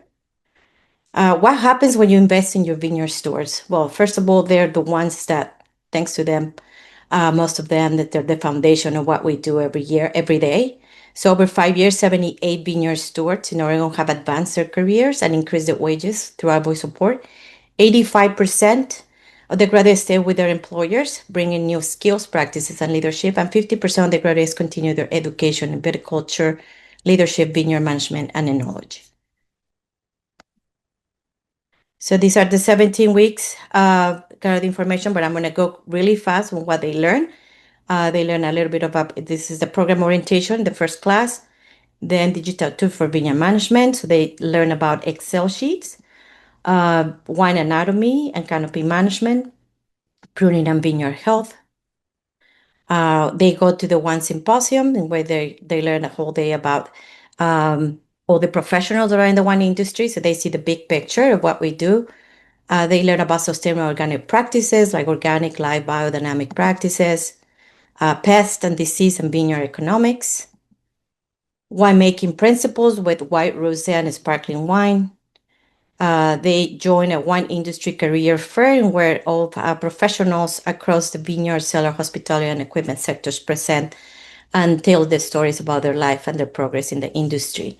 They also learn about biodynamic farming and cellar tours, biodynamic site visits, winemaking principles with the red wine, wine etiquette tasting experience that most of them, they never experience that, wine filtration, advanced cellar practices, and almost done, soil and terroir, and leadership. So I'm just going to go really quick here, just so you see the faces of the people that work for us in the vineyards around Oregon. We are very excited, very proud of them. Also, we do additional courses and certifications, and that we implement an English club. They do they take advanced program for pruning. They do the mentorship program. So I would like you guys to invite you to be part of the impact that we do with AHIVOY. And these are some of our big supporters. A little quote from Lee Bartholomew. Just leave it you 2 seconds for you guys to read it.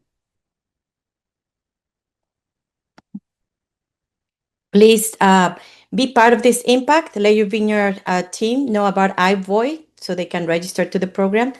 Donate directly to our program.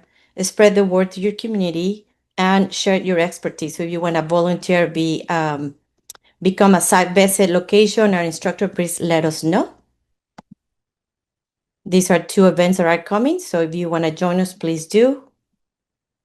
And that's it. Thank you so much. Connect with AHIVOY team at ahivoyoregon.org and gmail.com. So thank you so much for the space and the time, everybody. Thank you, Sophia. What is your biggest need at this time that our group can help with? Yeah, donations for we do so much right now with the political that we live right now. Vineyard stewards, they don't feel very safe sometimes moving around. So now we are trying to give them transportation to the field trips. So donations are very, very important. And of course, support them. Of course, send them to these programs that are free for them. And they help us a lot to get those skills that we need in the wine industry to grow better grapes. So thank you, Chris, for asking. Thank you. And Salud. Erica, I know you put in the chat that you would cede your time, but feel free to jump in and tell people about your work. Thank you so much. Hi, everyone. My name is Erika Chavarria. I'm Salud Services Clinical Manager. And I'll just briefly tell you a little bit about the slides in our program, if anyone is unfamiliar with us. And I will be at the event tomorrow, so feel free to ask me any questions tomorrow as well. If anyone is not familiar with our program, so we are a mobile health outreach program. We come to the vineyards, we come to different wineries, we go to different labor contractor sites, and we provide healthcare services and social assistance services to migrant seasonal farm workers, specifically vineyard stewards here in Oregon. And we open up the program to them and to their family members, even if the family members aren't working in the vineyards. So our goals are to promote wellness, facilitate access to care, and eliminate some of those difficult barriers to healthcare. Some of the things that we do is that mobile health outreach, so bringing the healthcare screenings and services directly to them at their work site.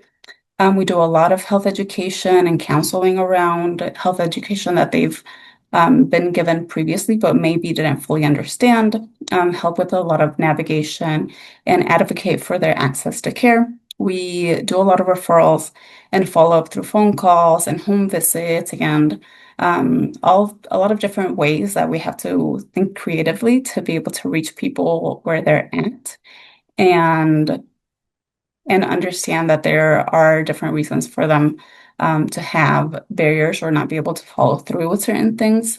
So just coming to them with that understanding that there's a lot of variability and that we do want to meet them where they are and where they're willing to go. And we also provide grants for care on the behalf of participants. We know that financial strains are a big barrier for a lot of us to be able to access healthcare. And so being able to provide some of those grants so that it's one less thing to worry about and one less thing to decide whether I want to put food on my table or get healthcare. It's one way that we want to support our patients and our population. And we also have, now we're going on our third year of helping our patients enroll into the Oregon Health Plan. And so that's another way of getting them that support in healthcare. Some of the things that we've accomplished over the last year, we registered more than 1,800 participants. We had 84 clinic days out on the field. We did more than 900 lab screenings. We did more than 200 over-the-counter medications that we gave to patients when needed. We provided medical equipment such as blood pressure monitors and glucometers so that people can stay on track of their health at home as well. Did a lot of applications and enrollments for Oregon Health Plan. We delivered food boxes directly to families at their home in times of need. And we also provided families with grocery gift cards because it's a basic necessity. And unfortunately, a lot of our patients were facing some real challenges with that. And we do a lot more than that, but just to keep it short and brief, that's what I kept it to. If you want to contact me, here's my contact information. I do also want to share that any vineyard steward and their family is able to join our program, even if we don't see them in person, even if we don't see them at a vineyard. If they're working in a vineyard, even one day of the year, they are able to enroll into our program. And so I want to make sure that everyone has that information and shares that information with their vineyard stewards and their families so that we can support more people. And that's all. Thank you so much. Thank you, Erica. One quick question. Is this only for Oregon, or can anyone in Washington, for instance, join? Currently, it's only for Oregon. Our reach is in 9 major counties physically. That's not to say that that can't be something that we look into in the future. Okay, great. Thank you. With that, we'll move on to Cody Wilson from Bee Friendly Farming and Pollinator Partnership. Hey, everybody. For those of you who have not had the pleasure of meeting, my name is Cody Wilson. I'm an agricultural manager for Pollinator Partnership and Bee Friendly Farming. I want to share with you some of the key updates that we have in many of our programs and projects, and of course, making it very clear. Always feel free to reach out to me via my email address on the screen there, cody@pollinator.org, if you have any comments, questions, concerns. First off, I want to make an announcement that we have an updated logo, as you see on the screen there. We're working with Chris to make this more accessible to you, but feel free to reach out to me directly to get the logo file. Also, before I get really into the recent updates, I wanted to share that some key metrics for the Bee Friendly Farming Program. So to date, there are more than 800 total bee-friendly farms with more than 365,000 acres currently in the program that manage 156,000 acres of pollinator habitat. And this is much thanks to the hard work of live producers. So first off, I'm excited to announce that the Farmer Rancher Award nomination form is just about to open, and I mean just in a couple days here. This award recognizes agricultural producers who have contributed significantly to pollinator species protection and conservation in Canada, United States, and Mexico. Whether you want to nominate yourself or a producer doing stellar work for pollinators, be sure to get your nominations in so you or they can be recognized for all the contributions for pollinators. One of Pollinator Partnership's key initiatives has been Pollinator Week. This year, Pollinator Week is set to be held from June 22nd to the 28th, 2026. This is a fantastic week to host events for pollinator awareness, especially wine tasting events, wink, wink. Visit the link on the screen through the QR code for resources and to register your event for increased recognition. And be sure to use the Pollinator Week toolkit that is available to you.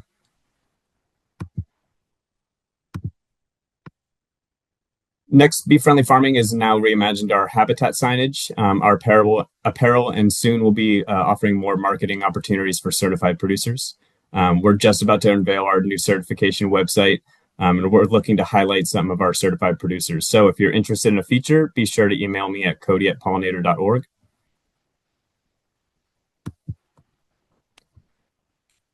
Next, so Pollinator Partnership works very closely with the USDA National Resources Conservation Service, or more commonly known as NRCS, through our Partner Biologist program. Through this program, Pollinator Partnership biologists provide free technical assistance to farmers, ranchers, and other land managers who are interested in establishing or improving pollinator habitat in their land. Importantly, they can help producers navigate USDA Farm Bill conservation programs, working directly with local NRCS offices to support application and implementation processes through the programs such as EQIP, CSP, CRP. If you're interested in receiving technical assistance or learning how pollinator habitat can fit into your operations more fluidly, we encourage you to connect with one of our regional partner biologists. And it's, to my understanding, that Emily Carlson, as seen on the screen here, will be at the day 2 of the live annual meeting tomorrow as well. So be sure to connect with her. Next, for the growers interested in more in-depth assistance with their habitat creation enhancement, such as land assessment, seed and plant mix design and sourcing, comprehensive plans for your vineyard, we've launched our Bee Friendly Farming Consulting Program. Whereas general pollinator habitat technical assistance is free to all live members, some site-specific assistance might be more required with additional aid. For this, we offer one-on-one consulting services, offering an exclusive 15% discount for all live members. And as always, I like to wrap things up with your Bee Friendly Farming team and share our contact info if anyone has any questions, comments, concerns, or pollinator inquiries in general. We're always here to help you, so please let us know if we can assist. So thanks for your time. I hope everybody has a wonderful day, and thanks for having me. Thanks, Cody. And for everybody on the call, I should be able to get up the new logo on the live website within the next week or so. We've just been tied up with this meeting, so that should be available within a week or two. And with that, we'll move over to Salmon Safe. Thanks, Chris, and hi, everyone, and thanks for staying on the line. All right, Salmon Safe and Live joined forces 26 years ago in the Willamette Valley to advance wine growing that is protective of watersheds. And as Chris mentioned early on, Salmon Safe is embedded in Live, and when your vineyard achieves Live certification, it also achieves Salmon Safe certification, and Live certified wines, of course, are eligible to carry the Salmon Safe label. And as whole farm certification, other products from other crops also can carry the Salmon Safe label. So Salmon Safe's role in Live has evolved over those 26 years, and we currently focus on whole farm certification. So Salmon Safe standards are applied on the non-vineyard crops as part of whole farm certification, consistent with the biodiversity goals of Live, going all the way back to IOBC. And Salmon Safe's other key role in Live currently is marketing and communications, and we're happy to support Live certified wineries or Live certified wines in terms of retail promotion, tasting room promotion, and other marketing opportunities. And Moya had mentioned the specialty crop grant in Idaho. I wanted to note that as part of our expanding marketing focus, we currently have $400,000 in specialty crop applications under review in Washington and Oregon that would in part support Live certified wineries and also support Live's communication efforts, like the excellent Spin the Bottle campaign that Isabelle shared earlier. Salmon Safe continues to focus in the interior Columbia Basin. I mentioned on last year's call that Salmon Safe was awarded a large EPA grant focused on the inland Northwest. We're continuing that work, particularly in Idaho. And Salmon Safe, again, this year is offering to offset assessment fees, live assessment fees for Idaho wine growers transitioning to certification. And that's available throughout 2026 for Idaho vineyards. And finally, wanted to wrap up this very brief update with an exciting organizational note, and that is Salmon Safe has been working for the last year in Japan, just north of Tobe, working with rice growers, and with a Tokyo-based partner earlier this year, released the very first Salmon Safe certified sake in Japan, and previewed it at a sake festival here in Portland last month. And I should note that this work in Japan with the rice growers and sake is very much based on our early experience working with Idaho wine grower, or excuse me, Oregon wine growers. And in terms of the Japanese market, a lot of interest in applying that same model in terms of vineyard certification and marketing to sake. And another part of this, another goal of this program in Japan will be to promote Pacific Northwest, Oregon and Washington wines, beer, and whiskey in the Japanese market. And I'll look forward to providing updates on those efforts as they are developed, probably on next year's annual meeting. And that's a wrap in terms of the Salmon Safe update. Thank you. Thank you, Dan. The Washington Winegrowers with Sarah Higgins. Hi, Sarah. Hi, good morning. So yes, my name is Sarah Higgins. I'm the Washington Winegrowers Association Executive Director for just about a year now, although I've been with the association for about 15 years. And it's my pleasure to provide a very brief update for you today. So let's see here if we, there we go. Okay. If we take a look at who we are and what we do. The Washington Winegrowers Association provides leadership in addressing industry needs so that our Washington wine community is prepared for the future. And we accomplish this through efforts in advocacy on behalf of our members, furthering educational opportunities in viticulture, enology, and related areas, promoting opportunities for industry connections, and promoting sustainability largely through management of the Sustainable WA for Grapes certification program. A common thread running through all of these is disseminating information to our members. So if we take a look at our top priorities for 2026 specifically, with limited resources resulting from what has been a contracting and consolidating industry in recent years, we acknowledge that we need to do things a little bit differently than we've done in the past. So we're focusing on some broad initiatives that guide the work that we do going forward. First of all, the Winegrowers believes industry connection is a critical ingredient for industry success, and we are at our best when we come together to solve problems. So the association is aggressively working to facilitate networking and engage in collaborative opportunities. In the area of education, we made some significant changes to our annual WineVit convention that concluded in February, with roughly 450 total participants. And with industry input, we anticipate continuing to reshape WineVit, what it is and what it does, so that it's meeting needs of the industry. And we'll do that with industry input. For right now, one other education item I want to note is our emphasis on partner coordination. So we are actively working with our Washington State partners right now to essentially cross-promote the events that we're engaged in, making sure that educational opportunities are known and available to the industry, but also without avoiding duplication. So really taking a look at kind of who does what and making sure we've got a broad coverage of the various different needs that our industry has. I wanted to hone in on a couple of things in relation to advocacy and government affairs.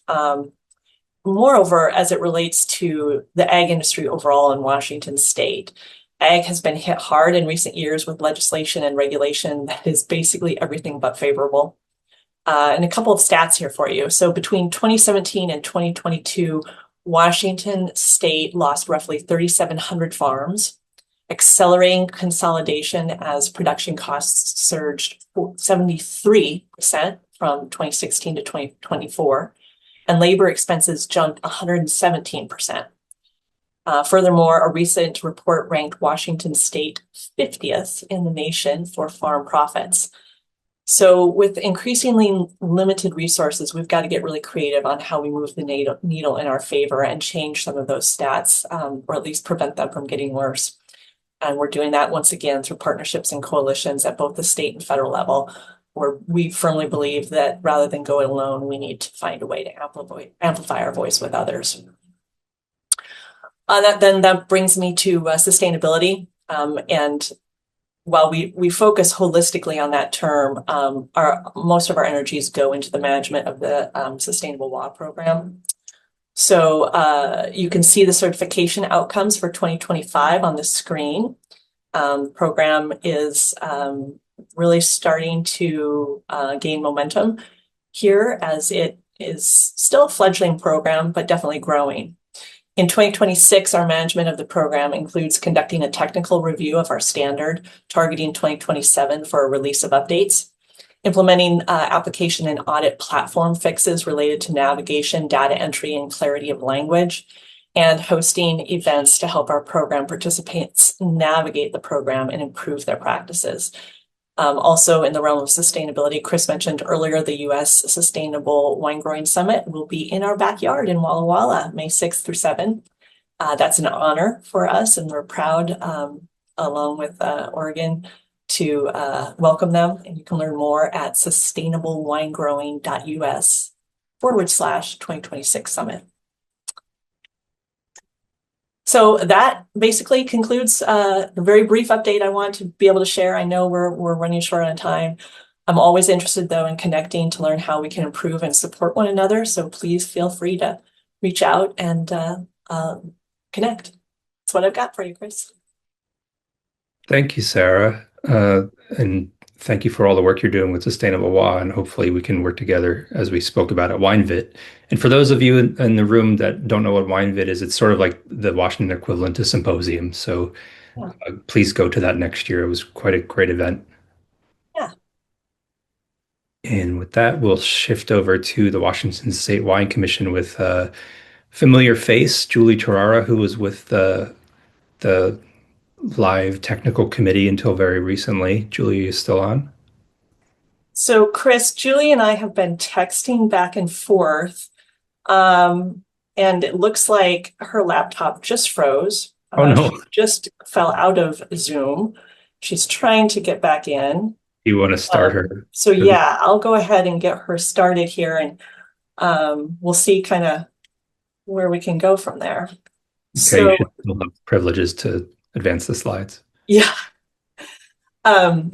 So the Washington State Wine Commission is our marketing arm for the industry in Washington State, as well as a significant funder of research in Washington State. They collect the assessments that then are from both growers and wineries that are then used to fund those two primary initiatives.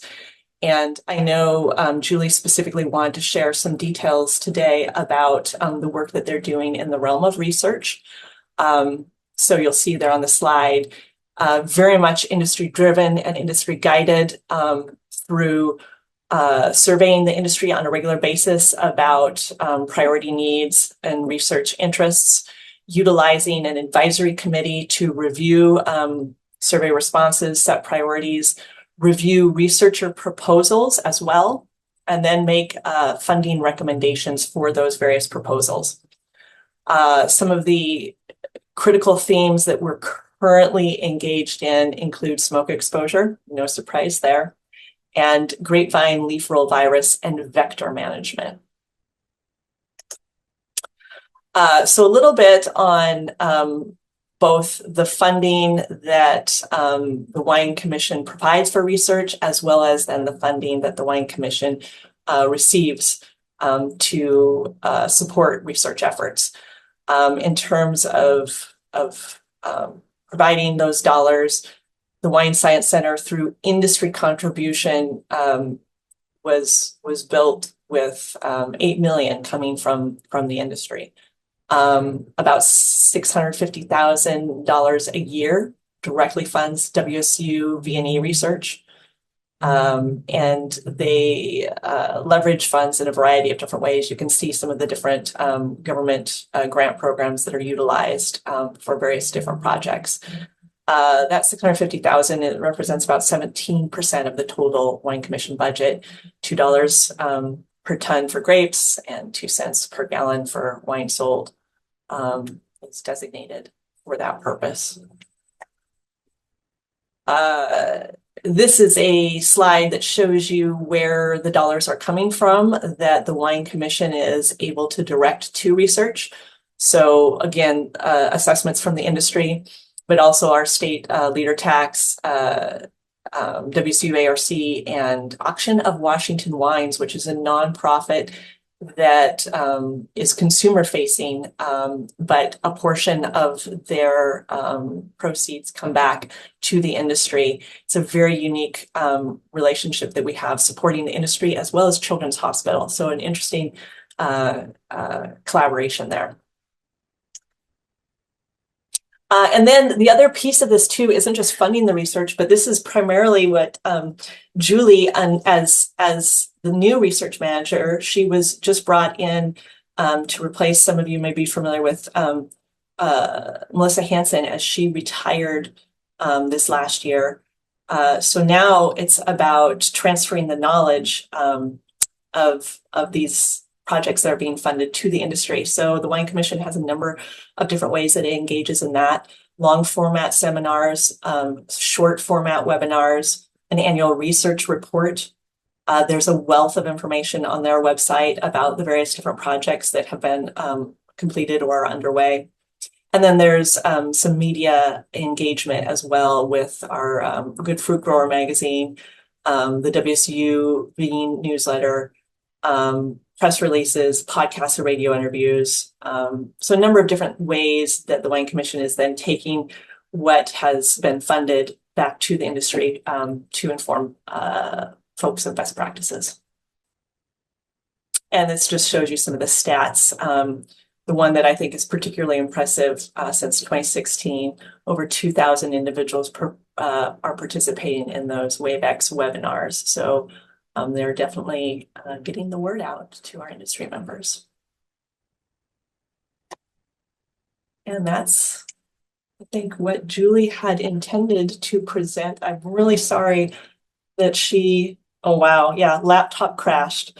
But she is incredibly savvy in this new role and jumping at it. So we are glad to have her on board. No problem, Sarah. It's great that you had a tag team there to pick up the glitch. Hi, Carissa. How are you doing? Good morning. How are you? Morning. You have the floor. Great. Thank you. I know I'm holding everyone up from the end of the meeting, so I will be as brief as possible, but I am Carissa Cook. I am the marketing director with the Oregon Wine Board. I'll give you a quick overview of the Oregon Wine Board. If you're not familiar, we are a semi-private state entity, and so we do have the responsibility of representing the whole state of Oregon with the mission to empower and unite Oregon's wine community through marketing, research, and education for the advancement of our world-class wines. And as I mentioned, we do represent the entire state. So we have 23 AVAs, just over 1,000 wineries, and over 1,500 vineyards. This slide just shows the economic impact of wine in Oregon. We do have about an $8.5 billion statewide economic impact. And the wine industry here supports nearly 40,000 jobs. And of course, Oregon, our sustainability is very important to our Oregon wine industry and always has been. Although we're just 2% of the fine wine produced in the US, we have 39% of the total Demeter biodynamic certified vineyard. So sustainability is really a part of our culture here. And so we appreciate our partnership with Live and the work that we can all do together. So the state of the Oregon wine industry, as everyone is aware, is facing strong headwinds. So here at the Oregon Wine Board, we do everything we can to stay abrupt of all the challenges and to help the industry face those challenges and become resilient, and here to support the industry through the challenges that we're facing currently. I'll briefly go through some updates of some things that we've done over the past 12 months. We completed our 5-year strategic plan. I'll have a link to that for more information. But part of that was revising our overall marketing strategy, which is now to be very bold, nationally reaching, and always on campaigns that elevate the visibility and perception of Oregon wine. Our primary target demographic has shifted a bit with that approach, and we're really focused on what we refer to as emerging wine enthusiasts in the 35 to 55 demographic. Busy professionals curious about wine and seek approachable and authentic experiences. They value sustainability, inclusivity, and modern food-focused lifestyles. So a lot of the work that we're doing on the marketing front, you'll see reflecting that demographic and attracting those consumers to our Oregon wine industry. We've done some really fun activations over the past 12 months, and we're in the midst of launching our Oregon Wine Month campaign, which Oregon Wine Month is May. And we launch a campaign that spans April through June for that campaign with nationally reaching media buys, social media activation, several prongs to that. So one of the first activations here in the middle is wall wraps that we have at the Portland airport, showcasing Oregon wine and linking consumers to go and check out our new Oregon wine film that we have. We've done billboards in Portland, and we'll be launching billboards up and down the West Coast in the next 30 days. We have our new touring guide, and as I mentioned, we are partnering with many nationally reaching publications. We have much more information about that on our website and through our Grapevine newsletters. You can keep up to date on all the activities that we have coming up here. In 2025, we had quite a bit of momentum with some of our media buys and our social media interactions, and with our media and our efforts through public relations. As you can see, we had a 1,700% increase in impressions through our paid media activations, resulting in 2,000 new followers on social media. We have pretty strong followers on both Instagram and Facebook. We're nearing 20,000 on both of those platforms. So some great opportunities to engage with consumers there and get the word out through those platforms. And the other aspect of what we do at the Oregon Wine Board is our research programming. We see that divided up into 3 main categories. So the first is our viticulture and enology research. That's our annual scientific research grant program. And the Oregon Wine Board is currently supporting 6 projects in this fiscal year. Then we have our Oregon wine industry research, and this is research that we commission and publish our regular studies, including the Vineyard and Winery Census and the Economic Impact Report. And then our third category is consumer and market research. This is research based on sales trends, both in DTC and in wholesale, and providing state of the industry recap presentations for the industry and on consumer behavior as well. Our education programming, as mentioned earlier, we partner with the Oregon Winegrowers Association for the Oregon Wine Symposium, which is our annual conference that takes place in February. And then we provide education about Oregon wine, which is available on our website. This includes maps and slides and presentations that can be utilized in any other presentations that might be happening, and we're currently updating those slides and those stats and facts, which should be completed in late spring of 2026. The main update that I'd love to share with this group is that we've gone through a large update of our industry-facing website. We've conducted a pretty large overhaul of how information is shared on that website to bring clearer, more easily accessible information to the wine industry. So if you have a moment, please check it out. Should be easy to find things on there. And of course, reach out to us if there's something particular you're looking for. There's a lot of activity that Oregon Wine Board is doing right now, and we make sure to keep all of that information on our industry site and available through our Grapevine monthly newsletter. And there's a QR code there on the right-hand side to sign up for our Grapevine, where we'll provide updates and then give you links to our website where we have even further information. So that's the best way to stay engaged with us and learn about more opportunities and things we're doing and ways that we can partner together. That will be it for me. Thank you. Thank you, Carissa. I posted a question in the chat. I was curious what the most engaged with content is on your social media, since you have so many followers. What do people like to see the most? Yeah, that really changes pretty frequently. But most recently, it has been our animal videos. Especially with Earth Month coming up, that's absolutely a focus for us right now. Video content just in general is of course performing the best across all platforms, but the animals always seem to attract the crowds. Great. You heard that, everyone.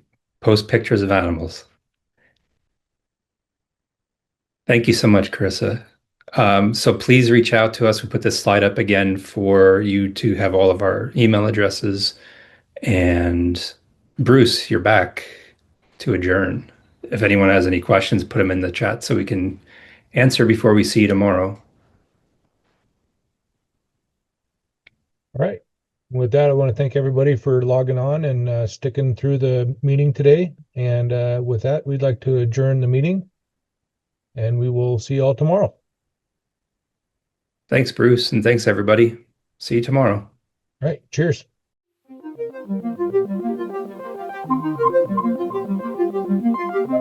you.